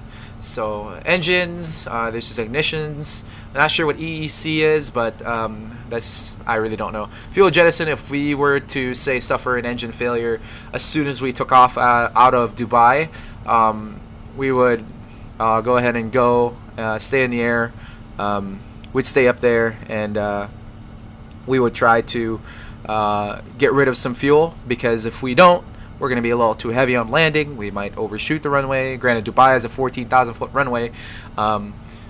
You know, it's just a area for us to essentially kind of it's just a system for us to use so that we can get rid of fuel, so that when we land, we won't be overweight or anything like that, and we won't be burning the brakes or all that stuff, and everything will be good. The anti-ice systems, obviously, when you go up into the air, clouds are essentially just a big ball of water. If it's a negative temperature out, more than likely, and what's going to happen is that all the water molecules and all that stuff is going to stick to like the front leading edges of your wings.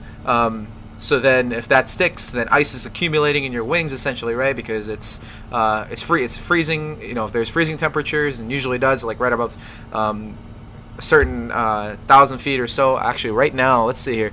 Our temperature above here is negative 26 degrees Celsius. The higher you go, the colder it gets, right? So you see clouds up above, and you know go past it or go through it.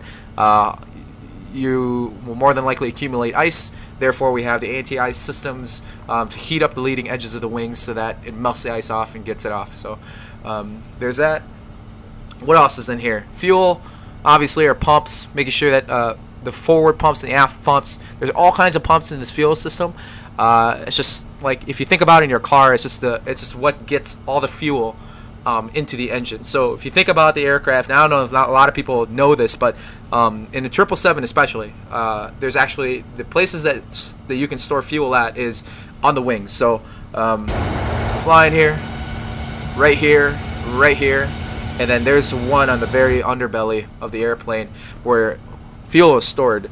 So it's important for you to turn those pumps on so that you can you can make sure that the engines get the fuel that they need. With the 777, oh, didn't mean to do that. With the 777, there's center pumps, which we didn't really fill. We really didn't need to, but you can fill it up if you want to. So yeah, there's that. And then everything else, the bleed air systems, is just like your I would call it your ECU, your environmental control unit, that kind of gets it. So oh, we got a Mr. Oh, hey, Hudson. Hey, thanks for tuning in, man. Yes, this is one of the best ways to learn or practice. Yes, congrats on all your hard work. Thanks, man. I appreciate it. Thanks for tuning in. Honestly, man, I hope you're doing well too, and hope all is well where you're at, and yeah, you're having a good time. But yeah, no, honestly, coming back to it, I'll be right back about the systems. But no, honestly, this is like one of the best things that I've done. Is just, it helps me kind of practice like my approach procedures and all that stuff, and everything in between. So I'm liking it. But yeah, it is honestly the best way to kind of learn and all that stuff. So it's a really good thing and a really good tool to have, especially me as pilot. You know, I'm able to get used to, like I said, like, you know, the whole training aspect of flying. I'm trying to get used to flying with my right hand instead of my left. And all my life I've flown on the left seat, and now I'm transitioning to the right seat as a flight instructor. So it's definitely a good thing to have. So we'll go to Director Rasky. Our 14-minute flight, as you guys can see.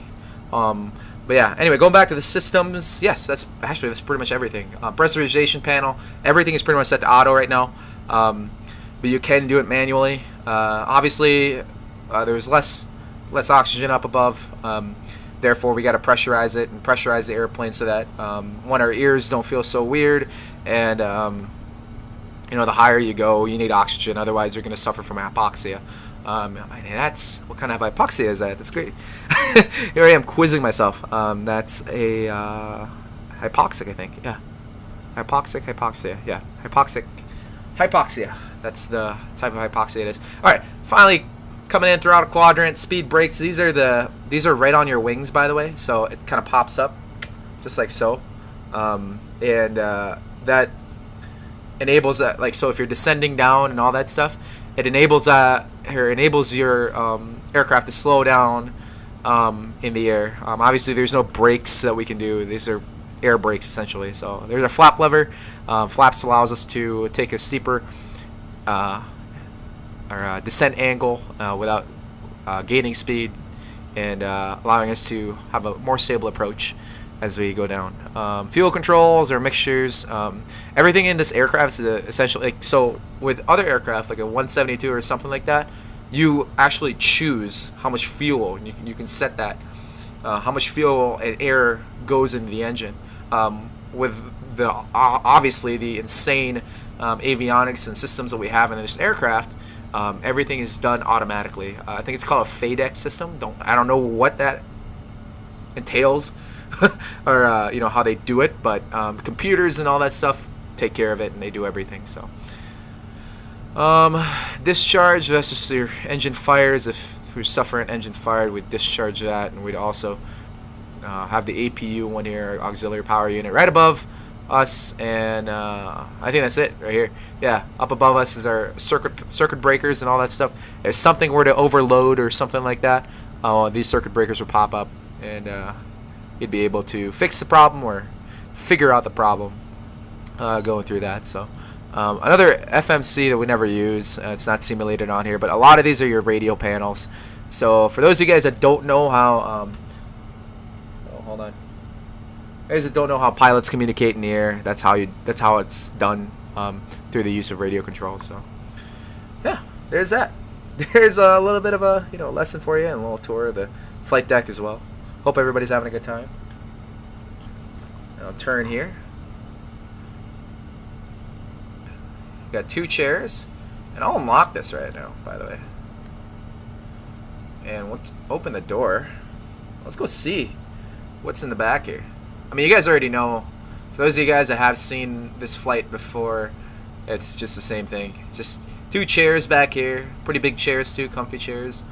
And in the back is just cargo. But yeah, this is it, by the way. This is what's in a cargo plane. Boom, a little kitchenette here. And with Aqua Mineral. I'm not sponsored by them, by the way. I'm just saying, what's this? Cool.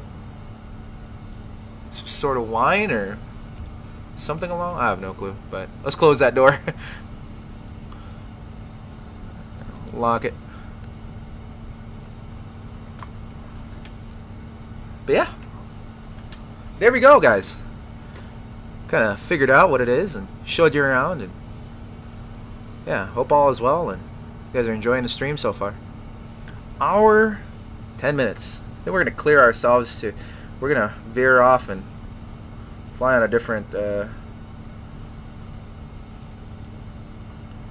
Exolu. Yeah, we're gonna clear ourselves. That's not gonna really cut much of our time.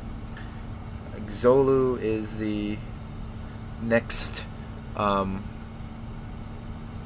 point that we're gonna go to. I'm pretty sure that's Exolu. Poco 2 Bravo. Yep, Exolu.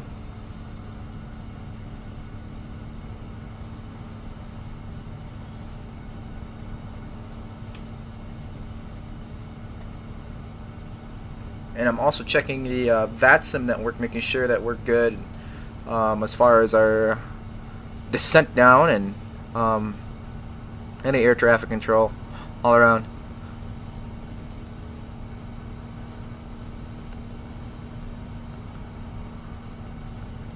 Oh, there's somebody that tuned into Dubai as soon as I left. Oh, no, never mind.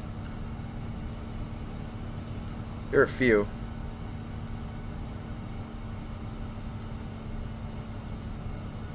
A bunch of Emirates aircraft. This one's coming from China, I think. Yeah, a lot of them are flying in, so that's awesome to see. What was I gonna get to? Yeah. Oh yeah, this aircraft. So obviously I didn't just jump in this aircraft and knew everything that I just told you guys. A lot of it I kind of prepared, and my God, I just looked at myself looking down on the screen. Sorry guys, didn't mean to do that. Leave y'all be, but so I kind of changed the display here. It's kind of what we're looking at as soon as we're landing into our destination. But let me put it back to ForeFlight so you guys can see how we're doing as far as our display and whatnot. So hour to 8 minutes. I think we're gonna go to Exolu after we pass at Raski here in about 42 nautical miles, so or 4 minutes. So tell you guys about you know, like I said, I didn't just jump in and all of a sudden like, oh yeah, you know everything about the, you know every single system that's covering the 777. No, I mean, it definitely took a lot of time to I think the very first time I flew this airplane, that was my trip from Istanbul to Dubai, and I did all kinds of like practice flights. A lot of it too is like getting used to what it would be like to fly with one engine off, how to land with one engine off, and you know, taking off, doing turns, all that stuff. Getting used to manipulating the aircraft, how you want to do it, and how you want it to, you know, what you want it to do. So a lot of that stuff. Boeing Acrobatics by Mr. Colton Sherman. That's apparently the thing that we're going to be doing. So we're going to make sure that we do that one of these days for our flight here. So make sure my refresh rate here, because sometimes it doesn't. Get used to manipulating the aircraft, how you want to do it, and how you there we are. Good stuff there. But yeah. Oh, also, let me explain the title. Halfway there. Yes, we are halfway there. We are currently halfway across the globe. And I am excited because I really, really want to go back to the United States. I've already done a few flights. I already cheated, unfortunately.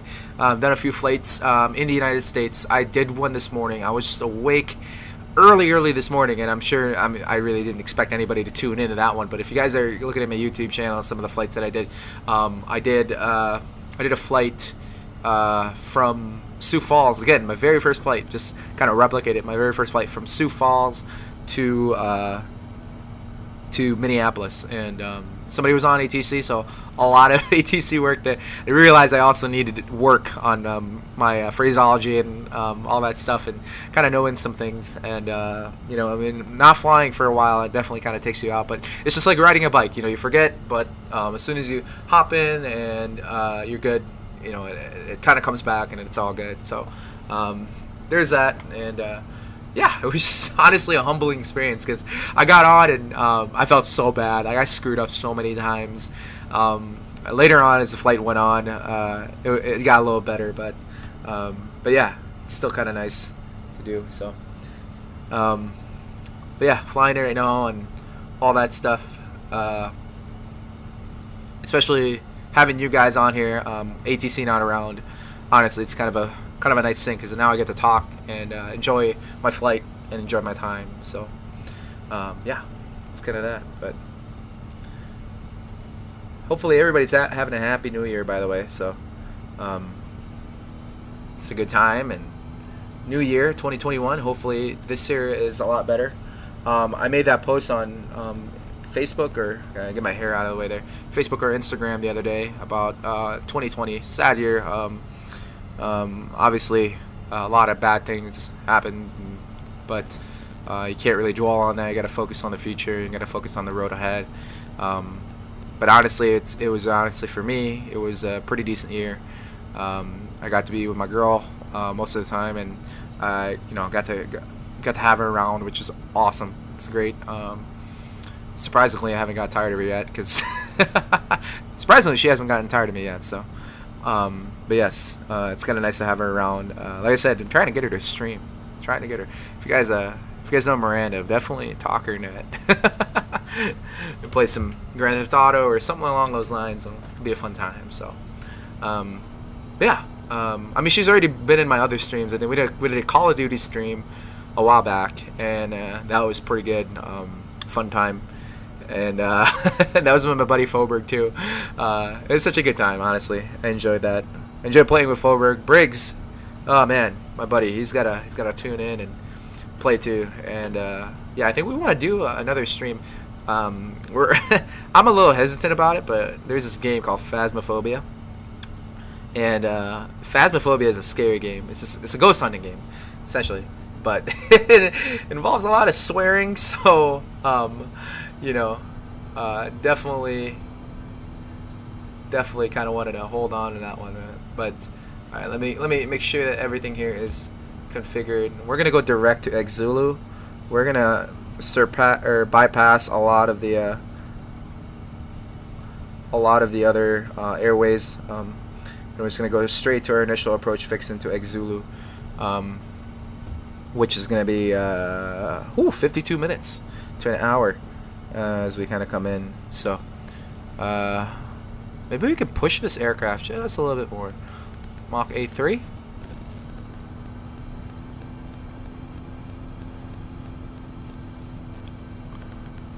Mach A4. How about 8.5? While we're at it, let's do 8.6.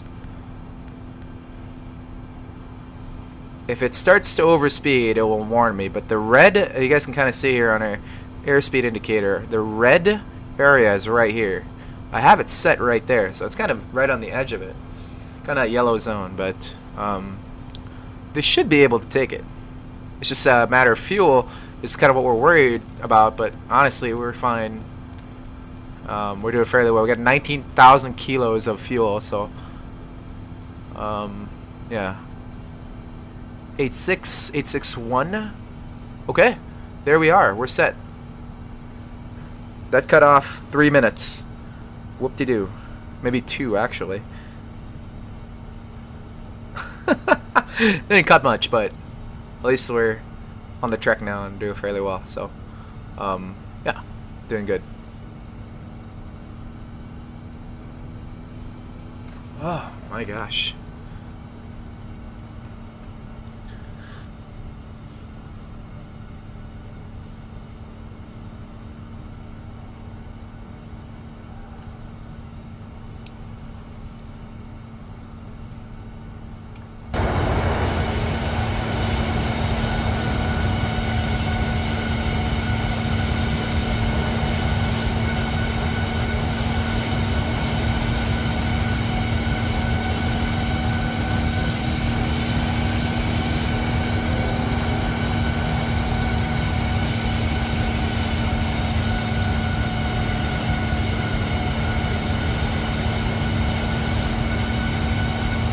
It's kind of loud.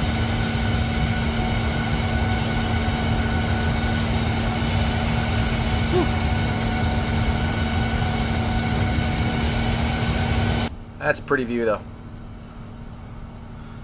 This right here, I cannot wait to have this office view. I just can't. Like, this is gonna be, it's gonna be a fun time when that day when that day comes. So, honestly, it's be a good time. Let's see here. Hope I didn't miss anything in the chat from like Twitch. Oh. Okay. Weird.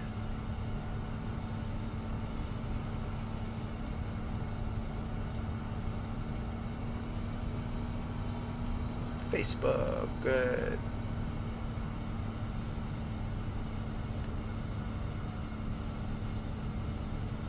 We're all good there. Doing fairly well on the stream. Got a few people tuning in. I should be landing in about an hour. I know it says 58 minutes down below, but I'm anticipating about an hour, 15 minutes to Mumbai. And with that being said, too, I probably should look at where we're gonna land. And so, like, looking at charts, I'll put it up for you guys here. Oh jeez, you guys can barely see that. There we are. Alright, so what you guys are looking at is obviously the charts that we're going to be following. Right now it's set to direct to Xulu, so we're going to bypass these 2 points that you guys are seeing right now. There we are. We're just going to kind of fly over them and go direct to Xulu. At Xulu, we're going to be going to Xulu, 39 nautical mile leg, all the way to Pukan. And at Pukan, we're not from Bofin. Pukan 2 Bravo.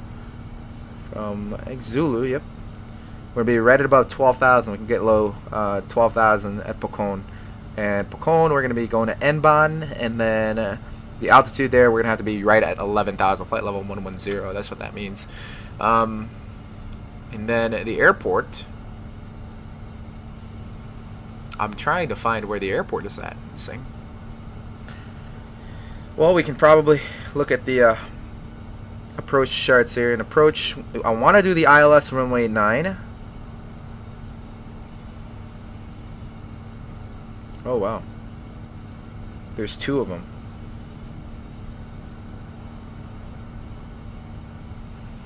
So that's our initial approach. How about the final approach? Wow, okay, a little different. Trying to look for something that says IAF. So there's, so that's the wow, a lot of good stuff. Delta 2 21.1 BBB. Okay, I think we're gonna try to do that here. Hold on, let's see here. Let's see if we can go on here and then go to our legs. Nope, arrival ILS 19, and we're looking for BBBB. There it is. Execute legs. Egg Zulu.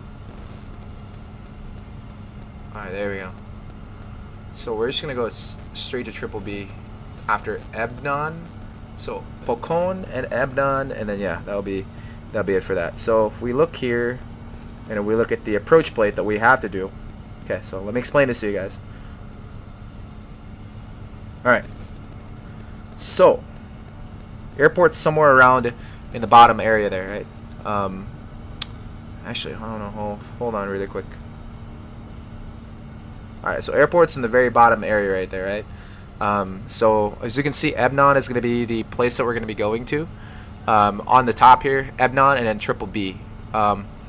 So from that, looks like we're going to be going from triple B, which you guys saw on the last chart, and then we're going to be turning left. It's almost like a bubble that we have to like come in, and then like, so it's just coming in, hitting Ebnon, and then we're going to bubble out, come back up, and then go fly that leg coming in. So I don't know if I explained that correctly, but that's essentially what's gonna happen as we come in to our flight here. That's a horrible way to tell you guys, but anyway, all right. So moving on, that's gonna be our initial approach, and actually it would be better if I turn the charts on here. The approach. ILS 09er. So there's our initial approach. There's triple B, you guys are seeing, but we're gonna be coming kind of far out from over here. And I wish I can draw on this, but I can't.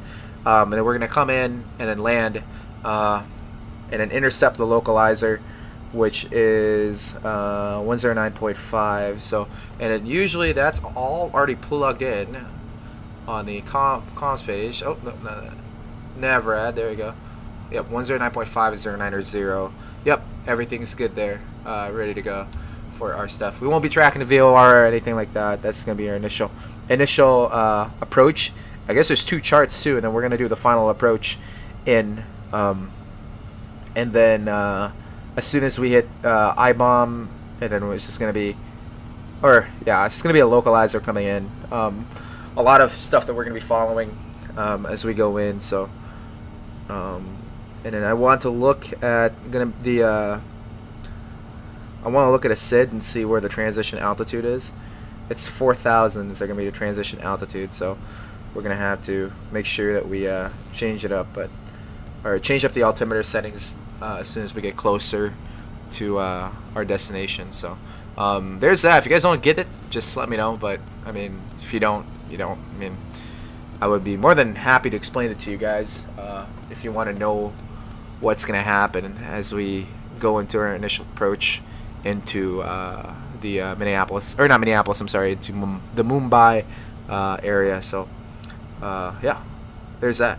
A lot of good stuff. Alright, make sure we're good here.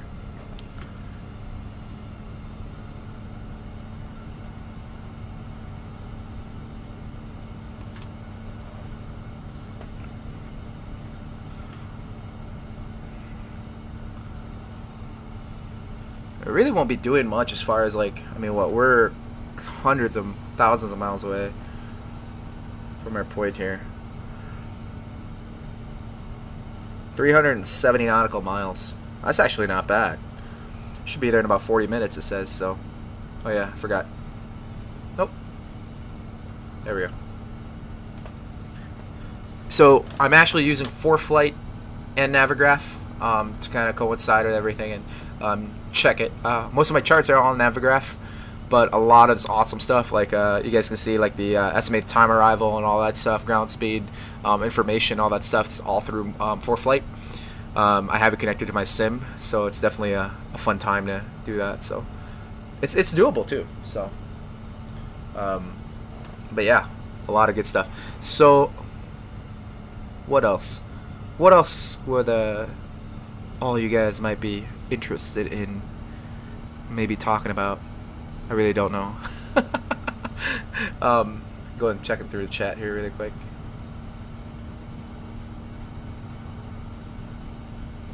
Yeah, hope all is well with you guys that are tuning in and whatnot, watching this stream. We got a while yet before we land, so 51 minutes too, and then we'll come in. Whoa, yeah, that's right. I gotta find out. I'll turn it off here. Turn that off, but you guys can see my iPad. I'm gonna go ahead and click on that. I don't even know.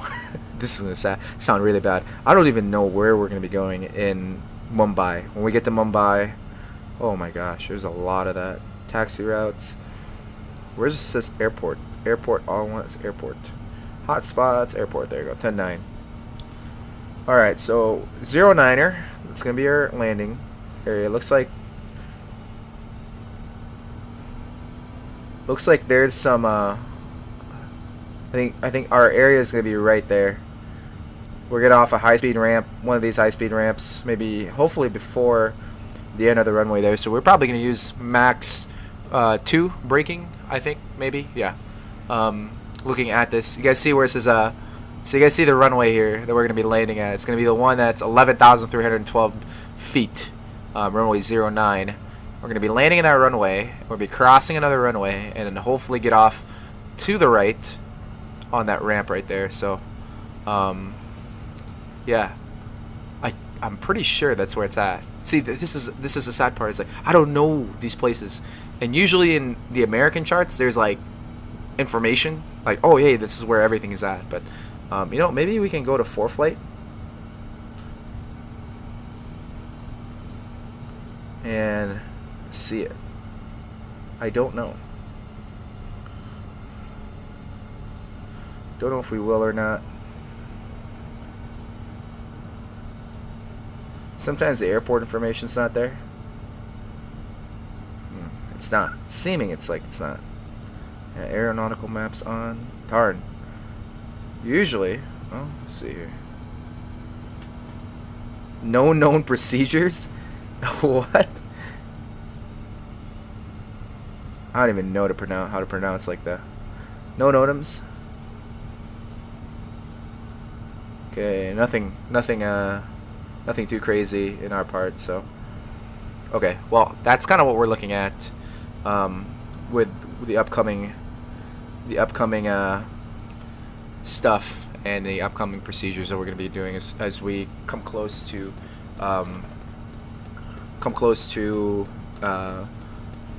Mumbai. The weather there,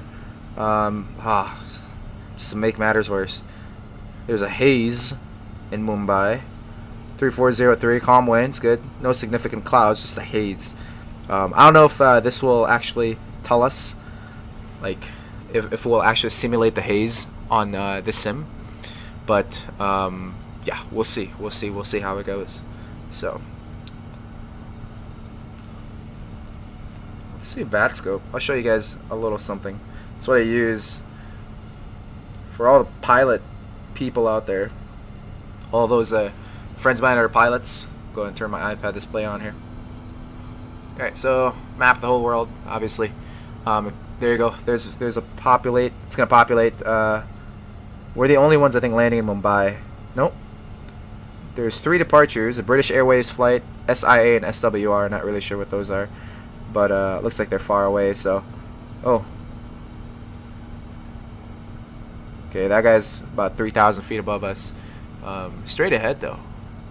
I'm gonna have to look. But anyway, so we're the only ones landing in Mumbai. There's no towers or anything going on there. As you guys can see, the gray stuff, the gray points are airports, obviously.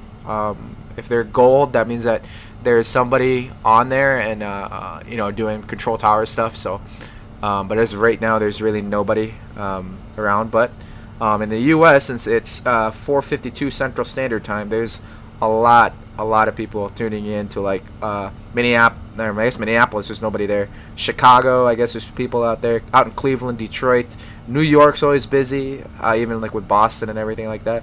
Some airports in Canada, but a lot of the East Coast airports are on. So that's why I want to fly in the United States. One, the timing, I wouldn't have to change the time and like pretend like it's daytime here.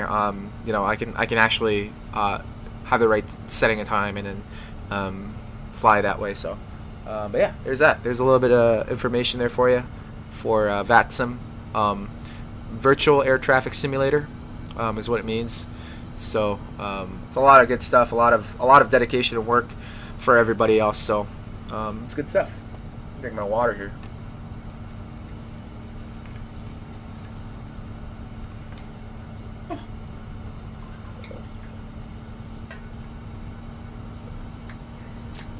I spilled water on myself. Ugh.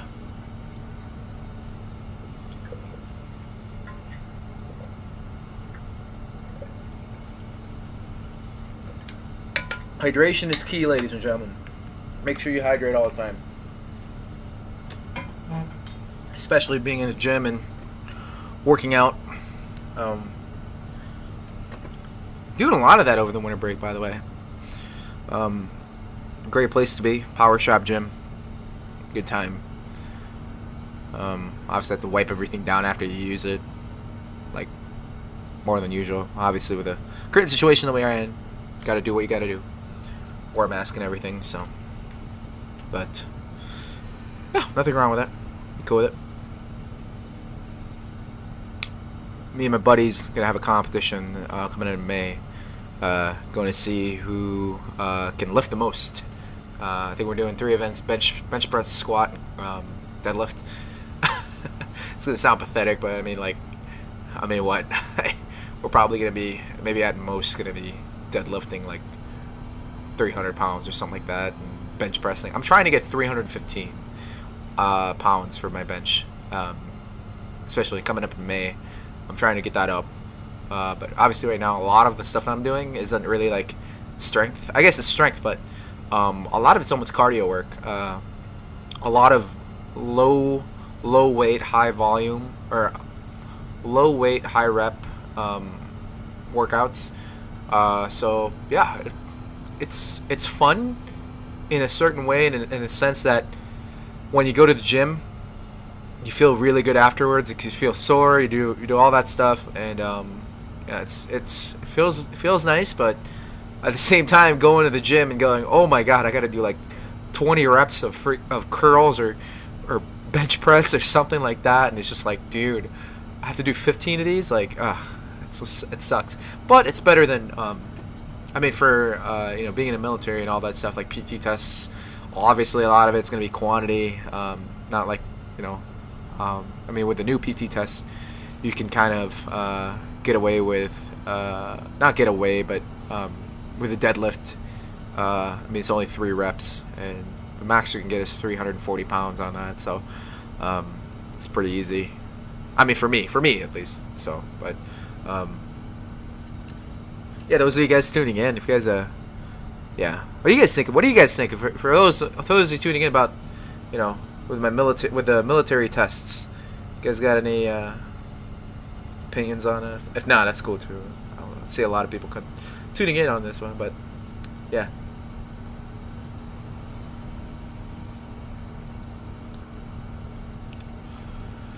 Almost Mumbai. 43 minutes to the destination. Let's see here. Oh.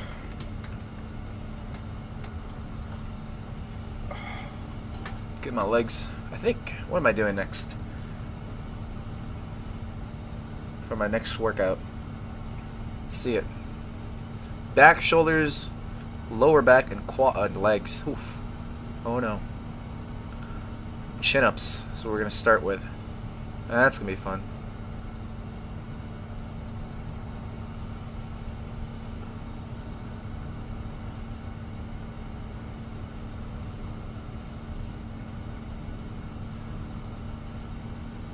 My buddy's counting up his logbook.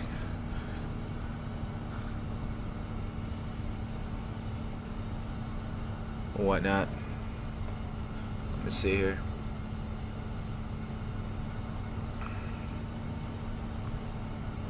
Gotta send him a picture.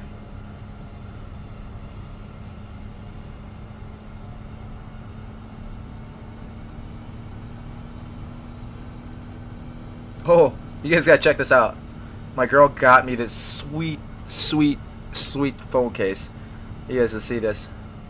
Right now it's plugged in, but look at that. Look at that. Oh, that is awesome. Like A10 with the American flag in the back. Oh, that is awesome. I don't know, I love it. I love it. It feels good too. That's the other thing. Really nice phone case. And then I also got my screen replaced because I've cracked it like 20,000 times. But yeah, it's honestly it's a good time and a good thing to have. So, but yeah. Oof. What else?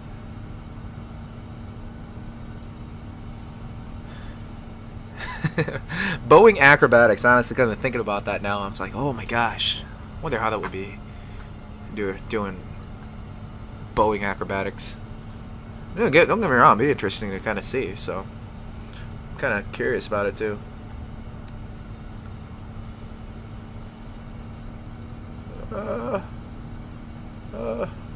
Let's see here.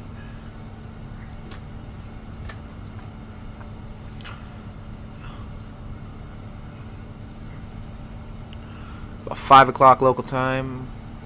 My girl and I are gonna cook some stuffed peppers, green peppers, bell peppers. Really don't know how to do it. She claims that she knows how to do it, so we'll see how that works. Yeah, it's gonna be interesting on how that kind of turns out, whatnot. Yeah, I've been really sticking to a lot of healthier alternatives and whatnot as far as meals and whatnot. So it's kind of a good thing. Gotta keep it that way. This thing's struggling? Sounds like it's struggling. My gosh. I mean, it's keeping about 90% power. And with it's the shifting wind.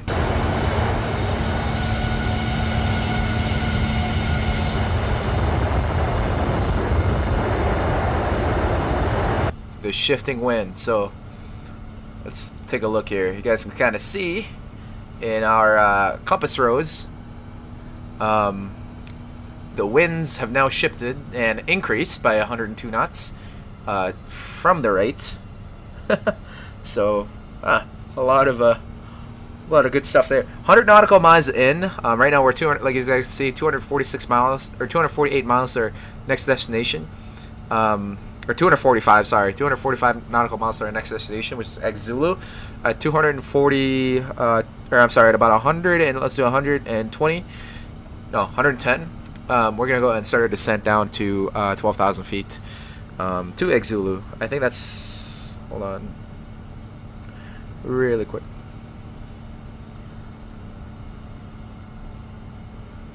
Yeah, 12,000 feet. From Xulu, 12,000 feet, hit Pacona, and we're slow down to 250 knots, and go to Nbon at 230, and we'll do our initial approach into our ILS 1809er, and then a right turn out to one of the gates over there. So smooth landing, hopefully, at Dubai, or not Dubai, Mumbai. Yeah, it's gonna be interesting. So the next flight that I really want to do, don't know if it's gonna be next weekend or not. A lot of stuff's gonna happen next weekend. A lot of things that I need to get going, especially with this next week. I really want to go ahead and make sure that we have everything set as far as the incoming school year. So like checking over my stuff, making sure that I have the right materials, whatever I need, reading through syllabi, and doing all that crazy stuff. Also, I need to fill out a graduation application. Coming in, getting my degree, my first degree, one of my first degrees, general studies degree, because I need to flow into the next semester for aviation. So, what to do? Took me 4.5 years to finish college. Well, that's mostly COVID relating and all that stuff, and trying to get that stuff figured out. But it's all right. It happens. Not everything that you plan usually happens. Well, a lot of it for me. I don't know. It's don't want to be looking all pessimistic about life like that. It's just maintain positive. So, you should too. You should too, guys. Don't sell yourself short. Inspirational words by Obi. But yeah. Looking at here. 226 nautical miles yet. We got a lot of time. I think 15 minutes before we start our initial descent. So, yeah, just chilling out here. Enjoying this.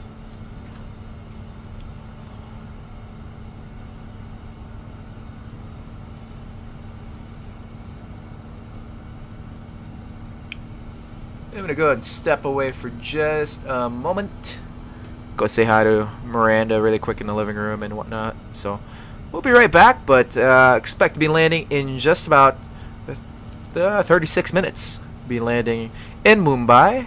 And as always, feel free to put anything in the chat, whatever you need to do. But I will be right back. Step away for probably about 5, maybe not even 5 minutes or so. Coming back, but please, like I said, feel free to put anything in the chat. Let me know what you think, and let me know if you have any questions at all. See ya.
Ah.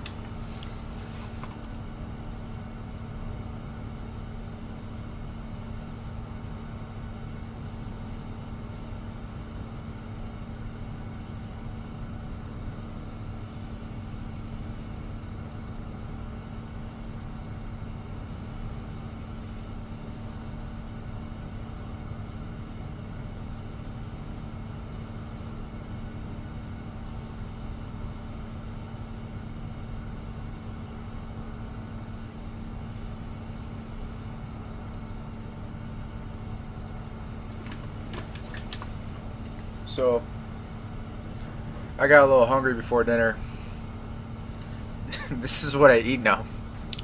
So, one thing, obviously, I'm trying to lose some weight and whatnot, but I've been doing it since like the start of break almost, but it's going fairly well. But obviously, like years and years for a while, I've been trying out, you know, obviously like the keto diet, done that a few times, lost a lot of weight. Definitely did lose a lot of weight with the keto diet. And I did too with like every other diet that I've done, honestly. But the problem is it's not sustainable, and that's the biggest thing. Right now, I just kind of keep track of my macros, try to keep my calorie count below, I don't know, about 1,700.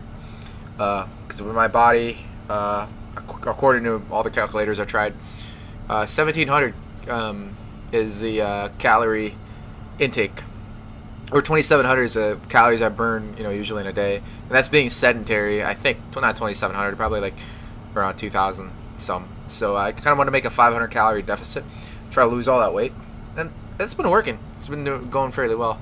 So, but I changed it up. I feel way better, by the way.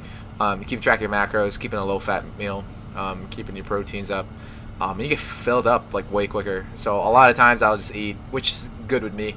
I'll eat like fish and rice with like mixed vegetables, something like that, and like to kind of spice things up with the fish, either, you know, put some sort of spicy mix in it, or something like or lime. That works. I mean, hey, it definitely does work. So it's sustainable. It's I don't like hate myself for doing it. So that way it's actually fairly good. But like my snacks, I like to eat celery. Celery is a really good food to eat, and I just kind of wanted to treat myself. So a buddy of mine and my neighbor, Jake, if you're watching this, he gave us pickles. I don't know. Awesome. It's a good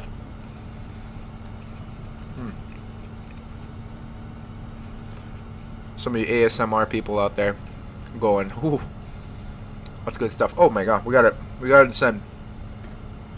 We have got to descend. Just realized that. Also, probably should turn these babies on. And really don't need much use for floodlights there. But yeah, send down it to 12,000.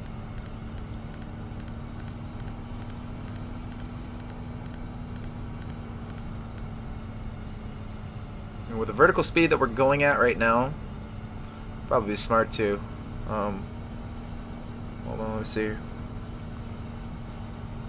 10 minutes, 10,000 feet. A little bit over 1,000 feet per minute.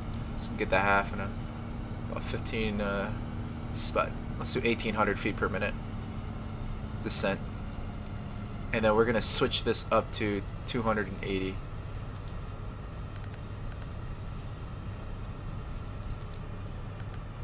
There we go, 280.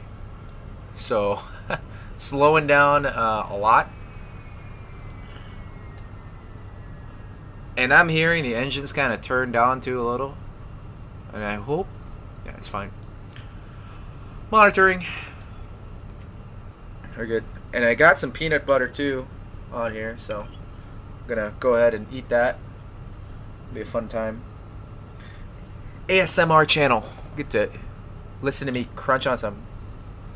I don't know. Some people really like that. I don't know. Like, don't get me wrong, it's cool, but I mean, I don't know really. I mean, it's cool if you like it. That's fine. It's sometimes a satisfying thing to hear, like the crunch of like fried chicken or something like that. So I'm being weird now. I'm gonna stop.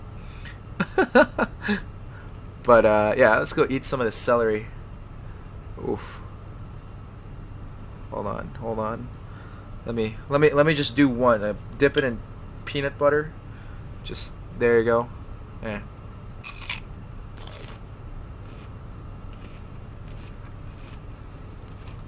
Don't know if you guys can hear that.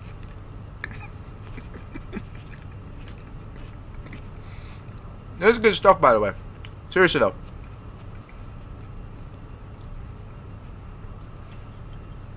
It's a good snack. Celery and peanut butter.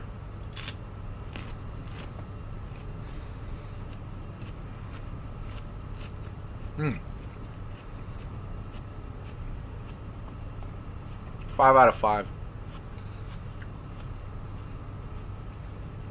It's good stuff.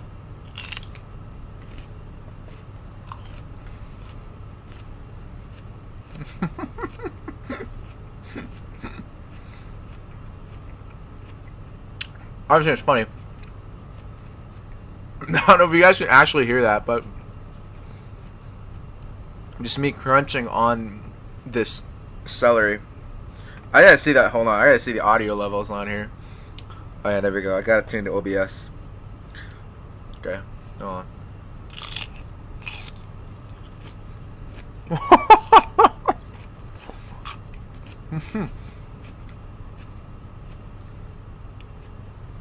The initial crunch. That's the best.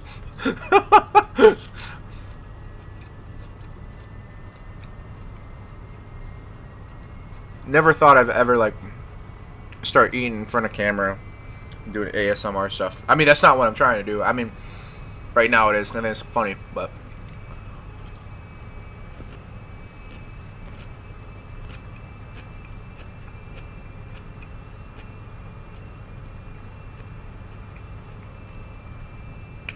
It sounds different because I'm hearing it with the earphones on, but yeah.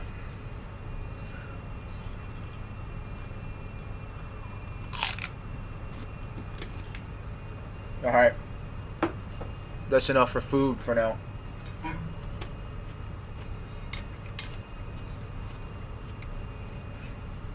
Time to drink from my absurdly big water bottle.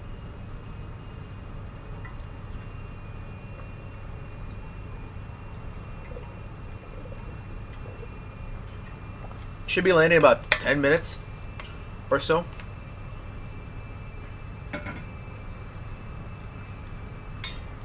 Get ready to land and get ready to get into Mumbai.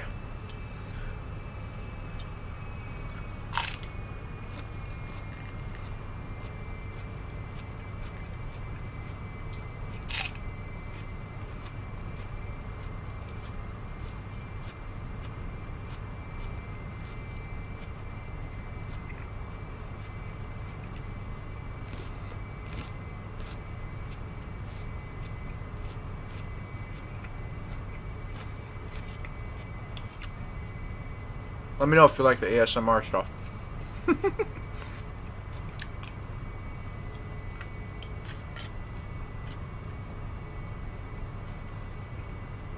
have peanut butter right in my lip there. Okay. We're good there. Took care of that.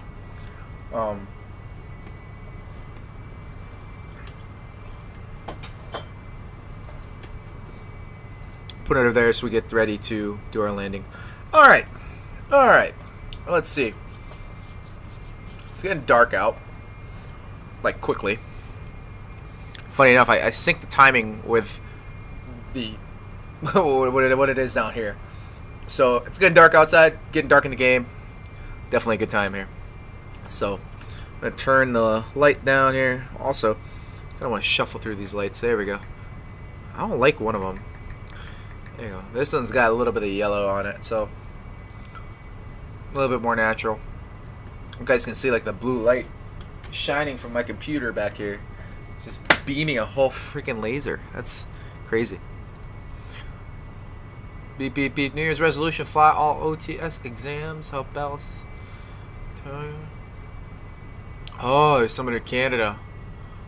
Alright, yep. You guys probably saw that during the flight.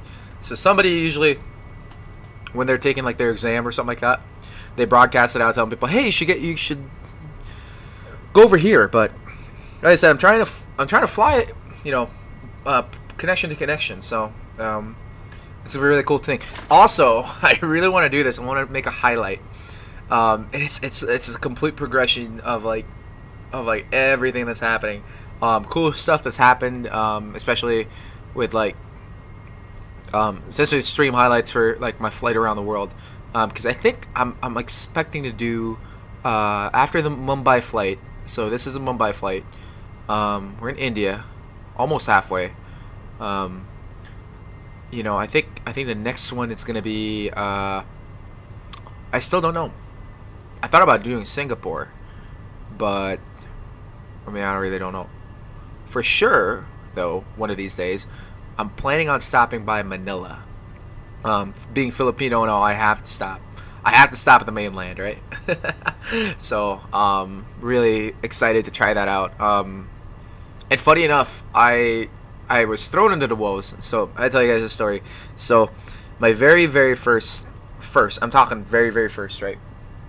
My very first international flight, with ATC and VATSIM network on, and not being in the United States, was actually in the Philippines. So funny enough, I hop in and it was like, I think this was like 6 o'clock or 7 o'clock in the morning, on like a Tuesday or something like that. I wake up super early, for absolutely no reason whatsoever. I woke up and then I was like, oh, I guess time to tune in to, you know, kind of wanted to try stuff out. So I got in a Cirrus Vision Jet, and I got in a Cirrus Vision Jet, and I got on there, and what happened? Oh yeah, I hopped in, went to the GA ramp in Ninoy Aquino International, and then I got on there, and I was like, all right, sweet. Hop in the plane, turn it on, and saw that nobody was on. There was no tower whatsoever. I did not know that my phone didn't update or anything like that. So, yeah, I was just sitting there going, yeah, all right, I'm gonna just kind of act like it's an Echo airspace. So, tuned into 122.8, did everything right, and I was taxiing, and I get a message from VATSIM, and they're like, hey, please tune in this frequency and stop where you're at. And we go, oh, I did not know you guys were on. Turns out they had been on the whole time. My phone didn't refresh. So I was thrown to the wolves, and I said, hey, can I just do a VFR departure? And apparently they told me that I can't. I needed a file. So I was like, so I need a file, a flight plan. Yeah, either VFR or IFR. And I was like, I can't just do a VFR flight following. They're like, nope. And I'm like, okay, weird. So quickly filed a VFR flight plan, picked like Baguio. Baguio is like a little town. Not a little town, it's a city, Baguio City, out in the mountains in the Philippines. And I'm talking, what I mean by out in the mountains, this almost looked like a Lukla transition, because I remember, and I did this in the same time too. So it's morning here, over there it's starting to be night, starting to be dark. Anyway, I get on and I get out of the middle of airspace, and I'm like, all right, sweet. Stupid American pilot's gone. And I'm flying, going to Baguio, and I'm chilling at maybe 9,000 feet. They're like, hey, that's where Baguio, like, altitude's like 7,000, so you're about 2,000 up. Watch for terrain. I'm like, all right, cool. So now I'm like, okay, control flight and terrain, CFIT is going to be a very important factor now, especially flying here where we're at. So I was really being really cautious about, like, oh yeah, going here and there and making sure that everything's good. So I was really cautious and all that stuff. And anyway, ended up destination ATIS is 126.4. 126.4. All right, we're not going to tune into that because obviously there's no ATIS as of right now. But anyway, so I go in, right, and I go to this area, and I'm landing, and I'm like, all right, I don't see anything at all. I was kind of baffled. So I was like, all right, well, I think it's time to find an approach procedure. I didn't find any. At least I didn't. Like ILS or anything like that. I was struggling so hard. So I was like, you know what? Altitude's a friend. It's VFR out. start climbing. So I start climbing 10,000 feet, 11,000, 12,000, and then I saw this glimmer of a city in X-Plane, you know, and you guys can see it's kind of dark right now, right?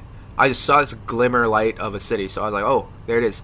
And to the right of it, and it just slowly appeared, was the runway, and I didn't expect it. And I had to do like 10 passes, not 10 passes, I did like 3 passes, just to make sure that everything is essentially fine. And I'm like, okay, I can land here, and I know where the runway's at, but I'm not gonna be too worried about everything. So I flew in, flew out, and I was flying, and I remember I'm like, all right, better not crash into a mountain. I have all my lights on, everything's good. Terrain radar is there, thank God. I have a very, very advanced airplane at the time, Cirrus. Vision Jet had everything in it. I'm talking like GPWS, ground proximity warning system, all that stuff. Like, so if you were gonna fly into something and it's like terrain, pull up, or something like that. But I ended up doing this ridiculously long approach into Baguio, and so I was like, all right, I gotta see this. I get off the VATSIM network, shut it off, go back in the sim here, and I changed it to daytime. And I looked at the approach that I did, and so many times, 1,000 feet to go, so many times I was so close, and it was just scary, guys. Like, honestly, it just kind of makes you aware. Like, had I not followed my training and done, you know, granted, I probably shouldn't have been there at the dead of night trying to land in the mountains. You know, that's just something you don't do. But in that case, in that scenario that I was at, it was important that I gained altitude. That I said to myself, altitude's your friend. Please gain altitude. Okay, so avoided the area at 10,000 feet. Started climbing up, and yeah, like so it just kind of shows you guys, like, especially for you pilots out there, make sure you climb. Climb. Altitude's your friend. Know the area you're at, and that's another factor that kind of played into it. I did not know the area that I was at. I mean, I absolutely had no idea. I knew where Baguio was. I mean, the Philippines wise, but I really had no idea of like what the area surrounding land is. So definitely something that you should definitely look at. Don't be dumb when you're out flying. Know your area, know where you're gonna go.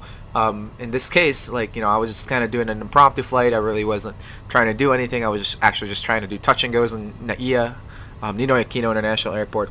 So yeah, it's just important that you guys know and understand all that stuff. So all right, well, while we're here, we're getting verify arrival and approach. ILS runway 09er.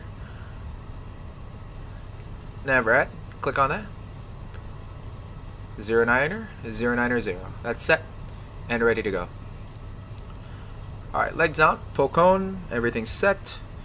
Oh, don't know what happened there. Oh, just my blackjack game. Altimeter, we're gonna go ahead and set it to the local altimeter.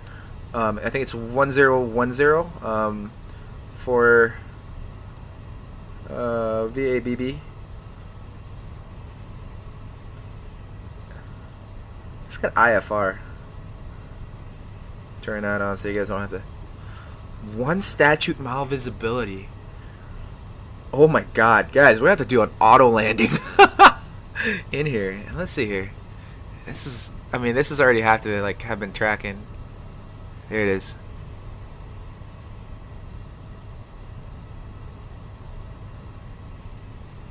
Oh my god. Sky clear visibility 1? Why? Guys, what the heck? QNH 1010. No significant clouds. Oh my god. Yeah, we're gonna have to auto land this thing, guys. 1 statute mile? Dude, I have never in my life ever landed in 1 statute mile weather. Oh my god. This is gonna be crazy. Like, it seriously, like, this is, yeah, I'll show you guys. I mean, it's low IFR, that's what it's saying, or IFR. It's gonna be an auto land, guys. This is all gonna be autopilot. I'm so sorry. I've tried to like give you guys a stream in which it has all this stuff like like me hand flying the plane, but oh my god, like seriously, I did not expect that. 1 mile. Even the thing said 1 mile. My goodness. Okay. Let's do this, guys. Let's get ready. Descent to landing portion of today's flight. FedEx 5233. Service from Dubai all the way to Mumbai. Ah, my gosh. This is insane. Alright. Well, no time to waste. Airport altitude, we won't have that set. Wing engine anti-lice on as required. Temperature's probably high. Looking at the temperature. Oh my goodness. I had it. I was looking at the previous stream there. Duly noted. Try to get this. Temperature is... Alright, it's fairly high, so we'll just leave it on auto. Recall, switch, push, auto brake as required. And like I said, 11,000 foot runway. I still want to kind of use some auto brake, so I think we're gonna do auto brake 1 on this one. We're gonna try to get off the runway to the right as fast as we can, but the approach already briefed. We already know it. Heading to Pocone, it'll be 12,000, 230 knots as soon as we hit Pocone, and then we're gonna go ahead and descend down via the charts that we see on here. So below 10,000 feet, we'll do this now though. We'll turn the landing lights on, and the wing lights and logo lights and all that stuff's on, and the turn off lights, we're gonna turn those on as well, and as well as the taxi lights, and everything is pretty much gonna be set on there. Okay, speed brakes, we're gonna set them to arm. I don't think we're gonna use them. Oh, sorry, didn't mean to do that. Speed brakes are armed now.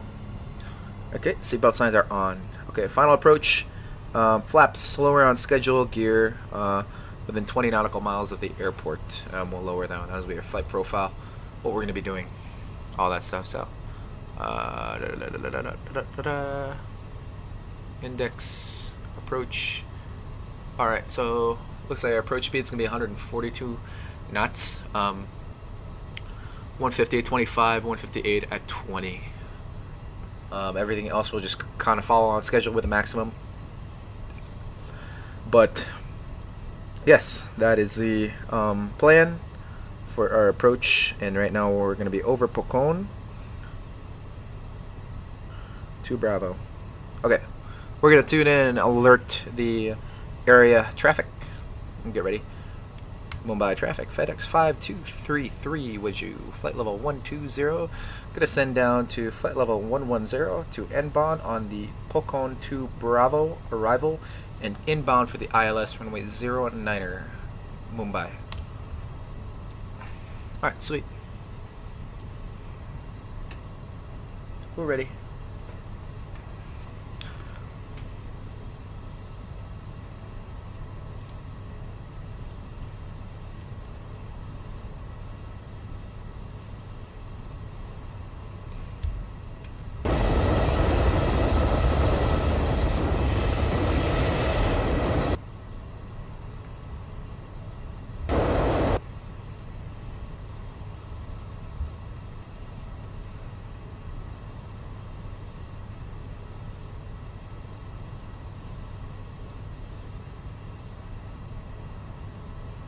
So Pocone, we're gonna do the 2 Bravo arrival.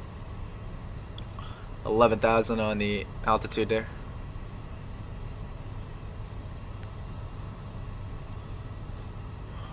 As soon as we hit Pocone, descend down. We have a 36.4 nautical mile leg all the way there, and with no visibility and everything. I mean, I see the glimmer of the city, but as soon as we start getting close, it's honestly just going to be zero viz as we come in. I mean, I don't know, it might be different. Like the game might, or the sim might not see it as, and then we'll just kind of descend down to it. So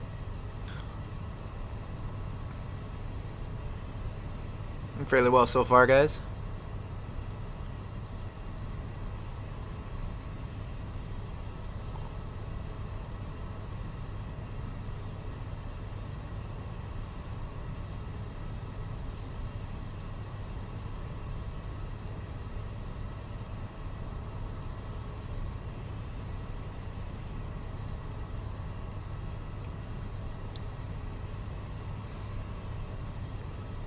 Let me check the chat really quick. Sorry if I haven't answered any of your questions. That's fine. If there we go, and we're good. All right, almost there, guys. Almost there. Here's Pocon. We're gonna turn right, and then direct to Triple B, through Ebnon, and then Triple B. And then I want to see this actually on our flight path, blah blah blah.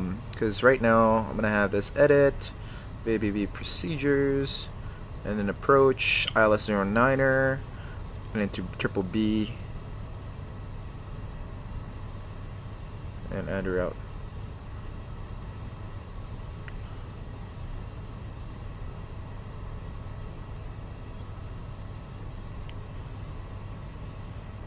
Okay, there we go. We got that set. All right, now it's across Pocon here. All right, I'm gonna go ahead and go to our vertical speed and descend down to 11,000. And then about 5 nautical miles in, before we get there, we're gonna go ahead and slow the airplane down to 230 knots.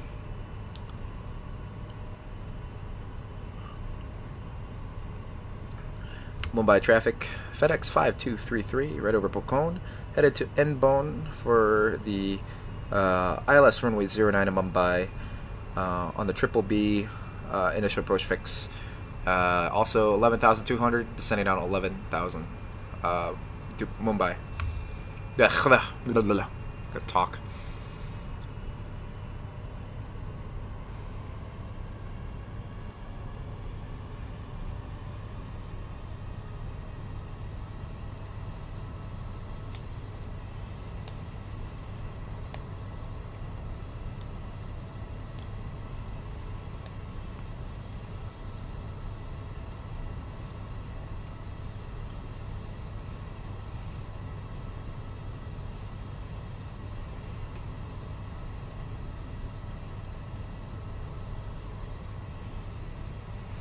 About to land, boys and girls who are watching.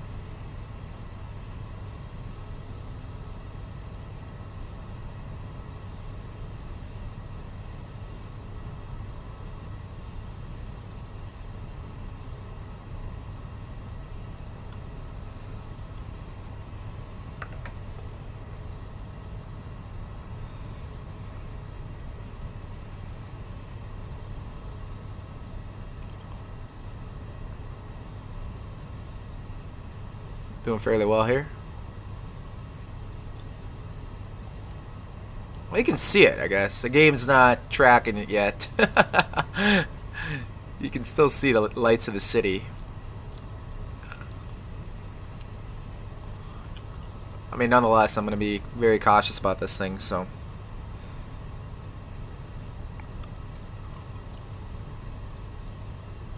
Oh. What's going on? What's going on? There we go. Alright.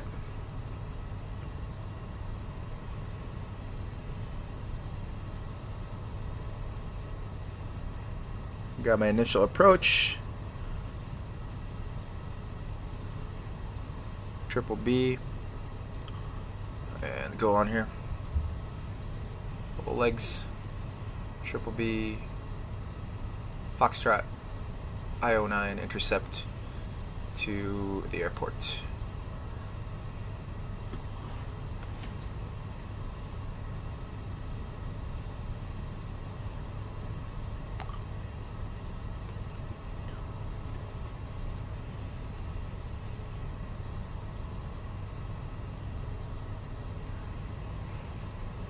If you guys are tuning in, make sure to go ahead and put something up in the comments.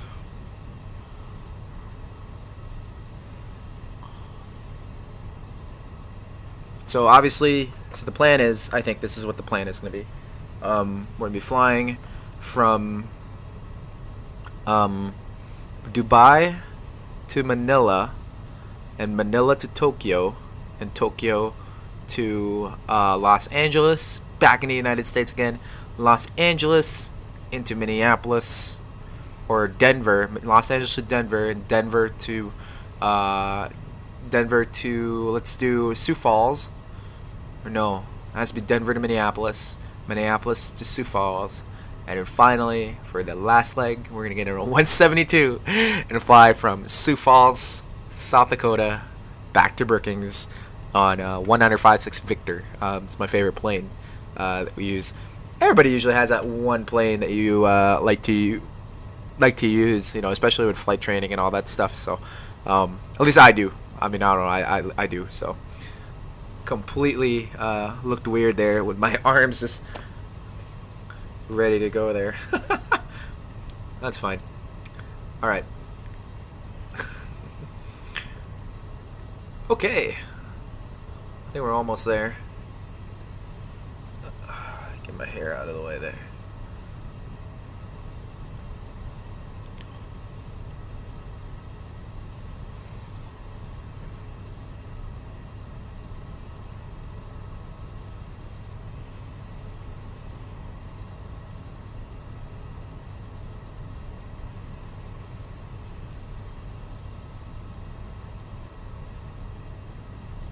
Okay, there's N-Bon. Make a left turn here to Triple B. Be right in the approach.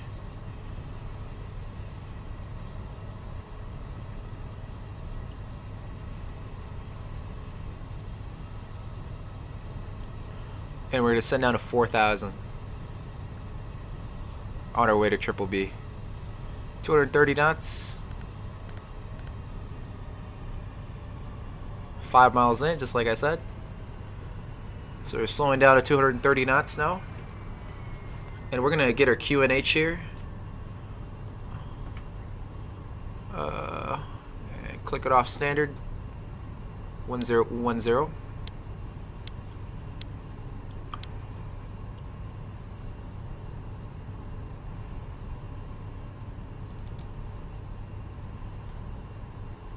We're ready to descend down all the way to 4,000.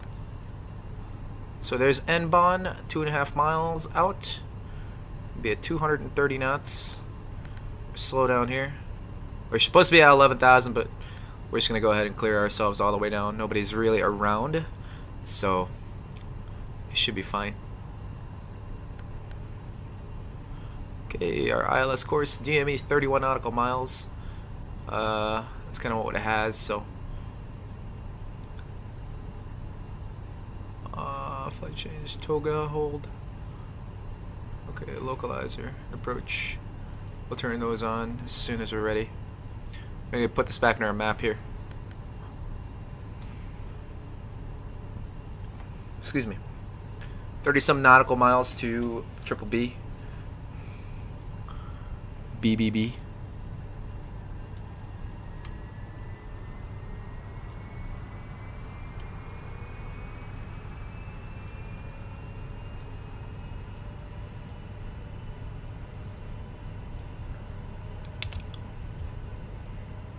Still see the lights of Mumbai. Weird. Flaps 1.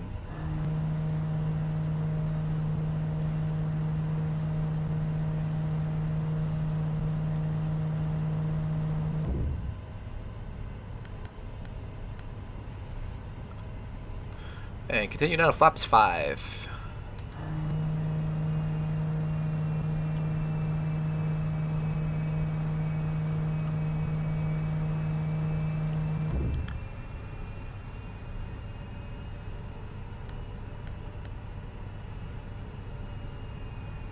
And send down at 3,800 feet.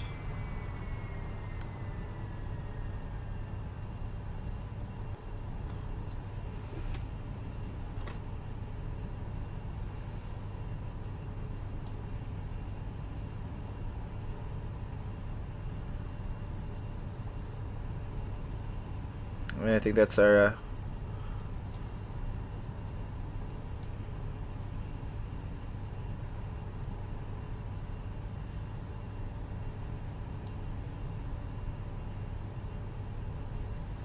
Hold on.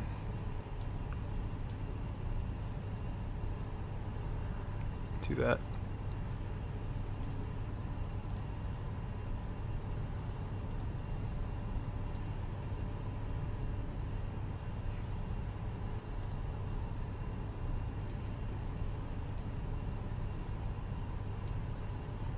There we are.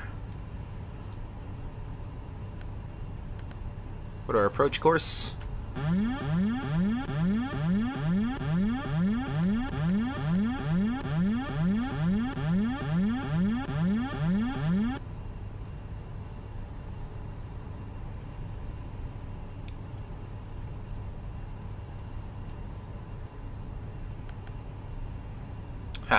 Okay, that's being weird.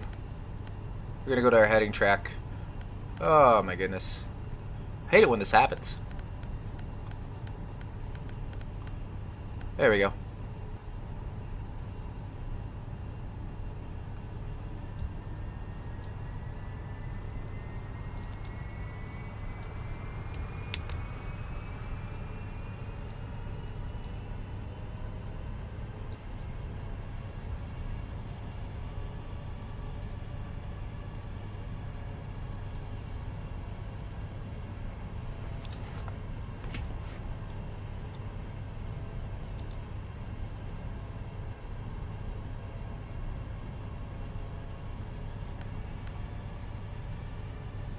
So now it's gonna look for the approach, but we might miss it here.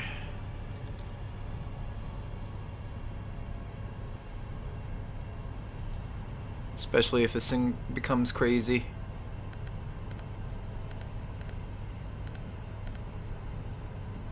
I'm gonna switch to heading. Now let's try to follow the glide slope. So it's kind of a messy approach, but usually it'd be vectored in, so. Alright, I see it. Doesn't look like we're gonna be doing too bad here, so 200 and or 150 or 180 now. Within 20 nautical miles of the airport, gear down. Looking at the gear coming down here.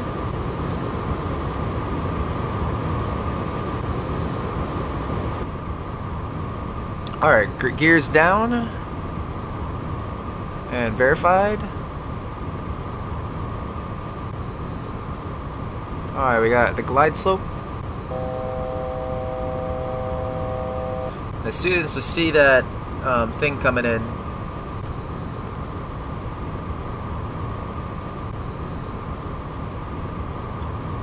We'll be good to go.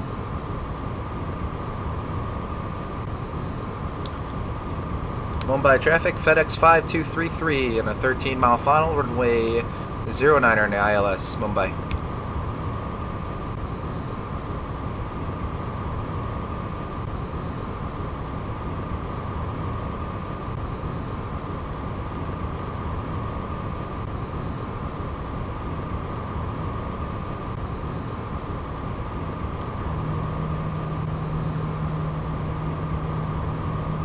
Flaps 15.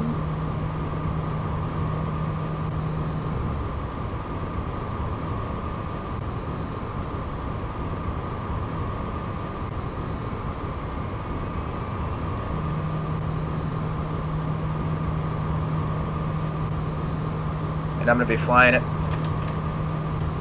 My flight controls. My flight controls.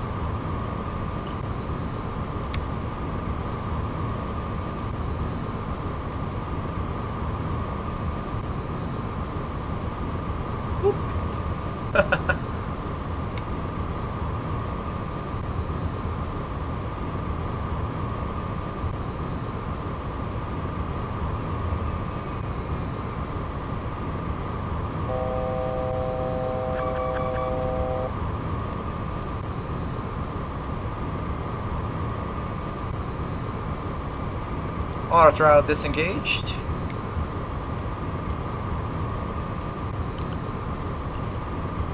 Flaps 25.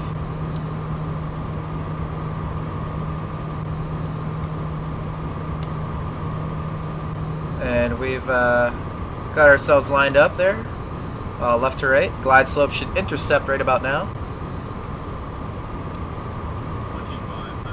2500 checked. And acknowledge. Here's our localizer. Click this again. There we go.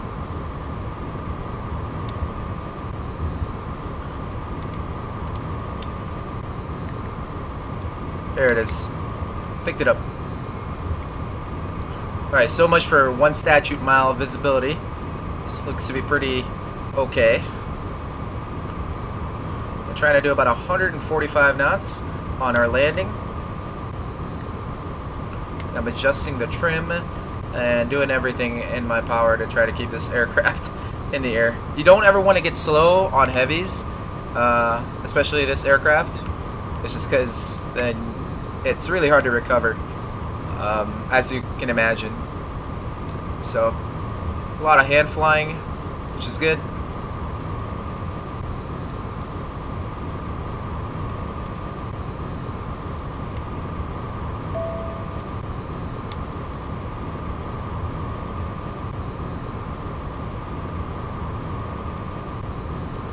My short final.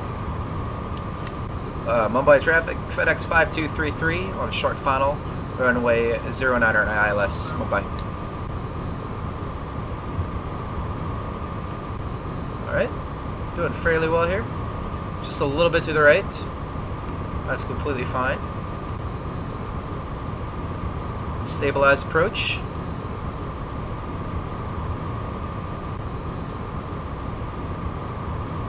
Flaps full.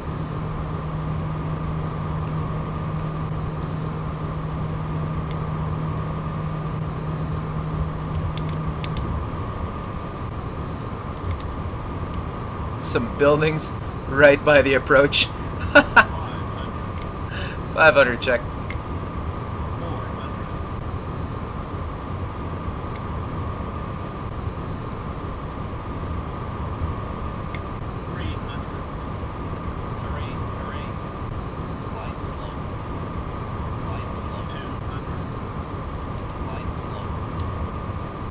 It's a little low, but that's fine.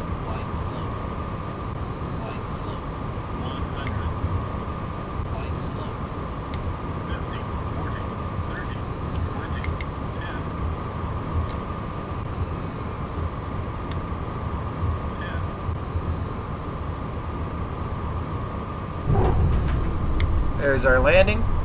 Reversers on.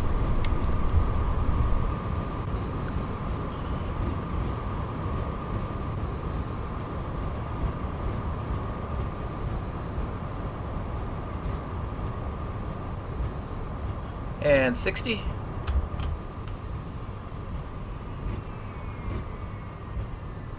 Manual braking. And then we'll get off the high-speed ramp on the right. And turn our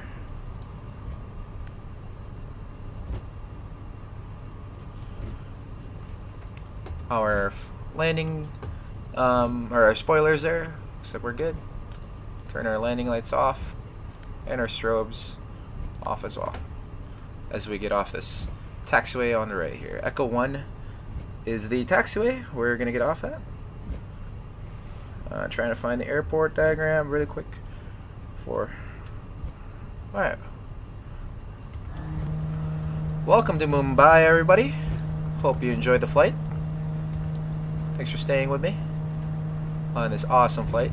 Landed a little long today, but hey, that's fine.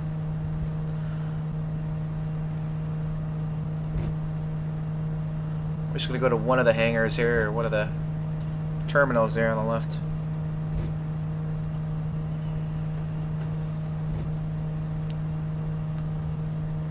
And that's the sound of the flaps just going up.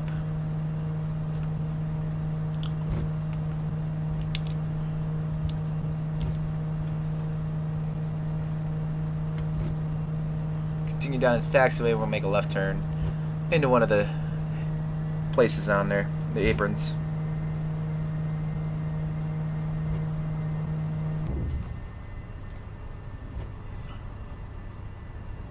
I think this is GA ramp, but honestly, we're just gonna keep it as is, and we'll turn these on too. Turn these off as well, and then the floodlights will kind of come on as we taxi on the ground. Yes, we made it, ladies and gents. We are in Mumbai. Honestly, don't even know if this is the right place, but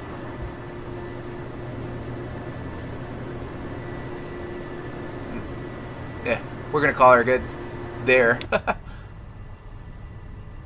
I think we'll just park the airplane probably right around here, and then get all the ground crew to come by and say hi and whatnot. So, all right.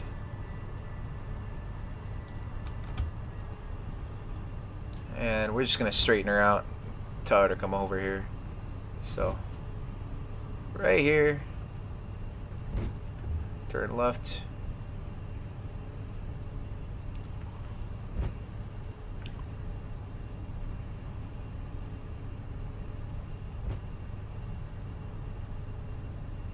Oh no. It paused for a second there, I'm not sure. I thought the OBS like died or something, but sometimes that happens. Alright. There we are. Make sure our tail is off the taxiway.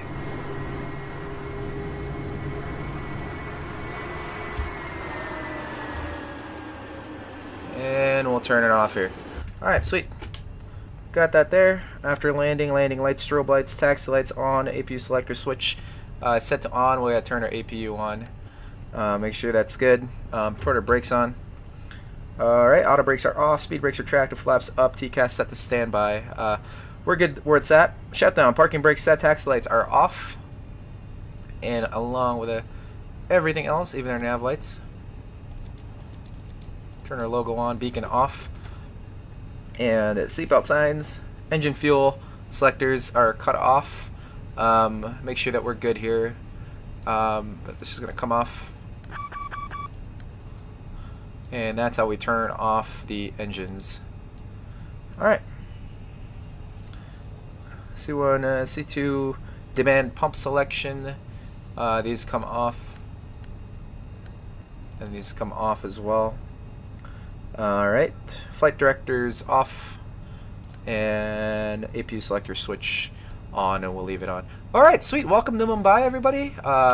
Yeah, hope you guys had a fun time, and thanks for tuning in. Those of you guys that did, decided to tune in to our stream here. Yeah, it's just one of the flights, and we're almost there, and we're almost home, guys. So, ready to go back and go back to the United States, do some flying in the U.S., something really exciting that I'm kind of really pumped for. But yeah, this is it, guys, and taxi to close, and we are done here. As far as our stuff goes, we shut everything off. We're just waiting on the grounds crew to come by and essentially get everything set, and it looks like they are. So we're gonna go ahead and actually turn the wing lights on so they can see, and even our nav lights on too. And then we'll also go ahead and open this door. And what else? Yeah, that's right. Get our main menu here. Doors manned, GPU on, and then a fuel truck. No, we won't get the fuel truck in there, but we'll get the chocks on, and then we'll turn these guys on here. And that's it. Alright, sweet. Well, there we are, guys. We are in Mumbai, India. Did not know where to put the airplane, but nonetheless, we put it on here, and we have landed. So, yeah, it should be that. Trying to see if there's anything else in the chat. No, I don't really see anything too crazy, but yeah, thanks for watching, guys. I appreciate it. Yeah, local time, not really sure what the local time is, but nonetheless, we're in Mumbai. Here, the FedEx flight for today. All right, so yeah, that's pretty much it, guys. Thanks for tuning in. I appreciate everything. Yeah, the next stream, I don't know where it will be, when it will be, but I'm pretty sure it's going to be soon. Like I said, the next flight's going to be from Mumbai to Manila. It's going to be a straight flight, or possibly Singapore. Not really sure yet. But nonetheless, guys, for those of you that decided to tune in to the chat, coming in, and you know, talking to me over the flight and Facebook,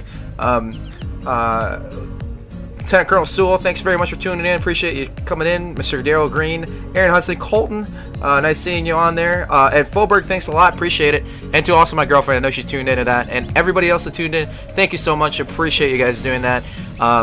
As always, guys, let me know if you have any questions whatsoever. Where you want me to fly next? If you guys don't like the flight plan it's going to go to, definitely let me know. I'd be more than happy to do that and do all that crazy stuff. But nonetheless, guys, make sure you don't forget to like and subscribe on our YouTube channel to get more aviation info and all that stuff. But anyway, my name is Justin Mignana, Justin the Pilot on YouTube. And yeah, thanks again for tuning in. And as always, if it's a bad day outside, make sure you guys go inside and go in your sim, make it a good day and fly. Thank you very much. We'll see you soon.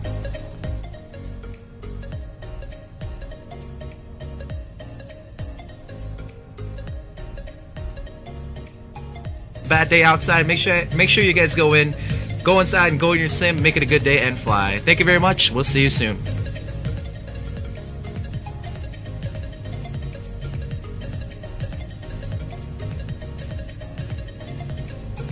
Bad day outside, make sure you guys go inside and go in your sim, make it a good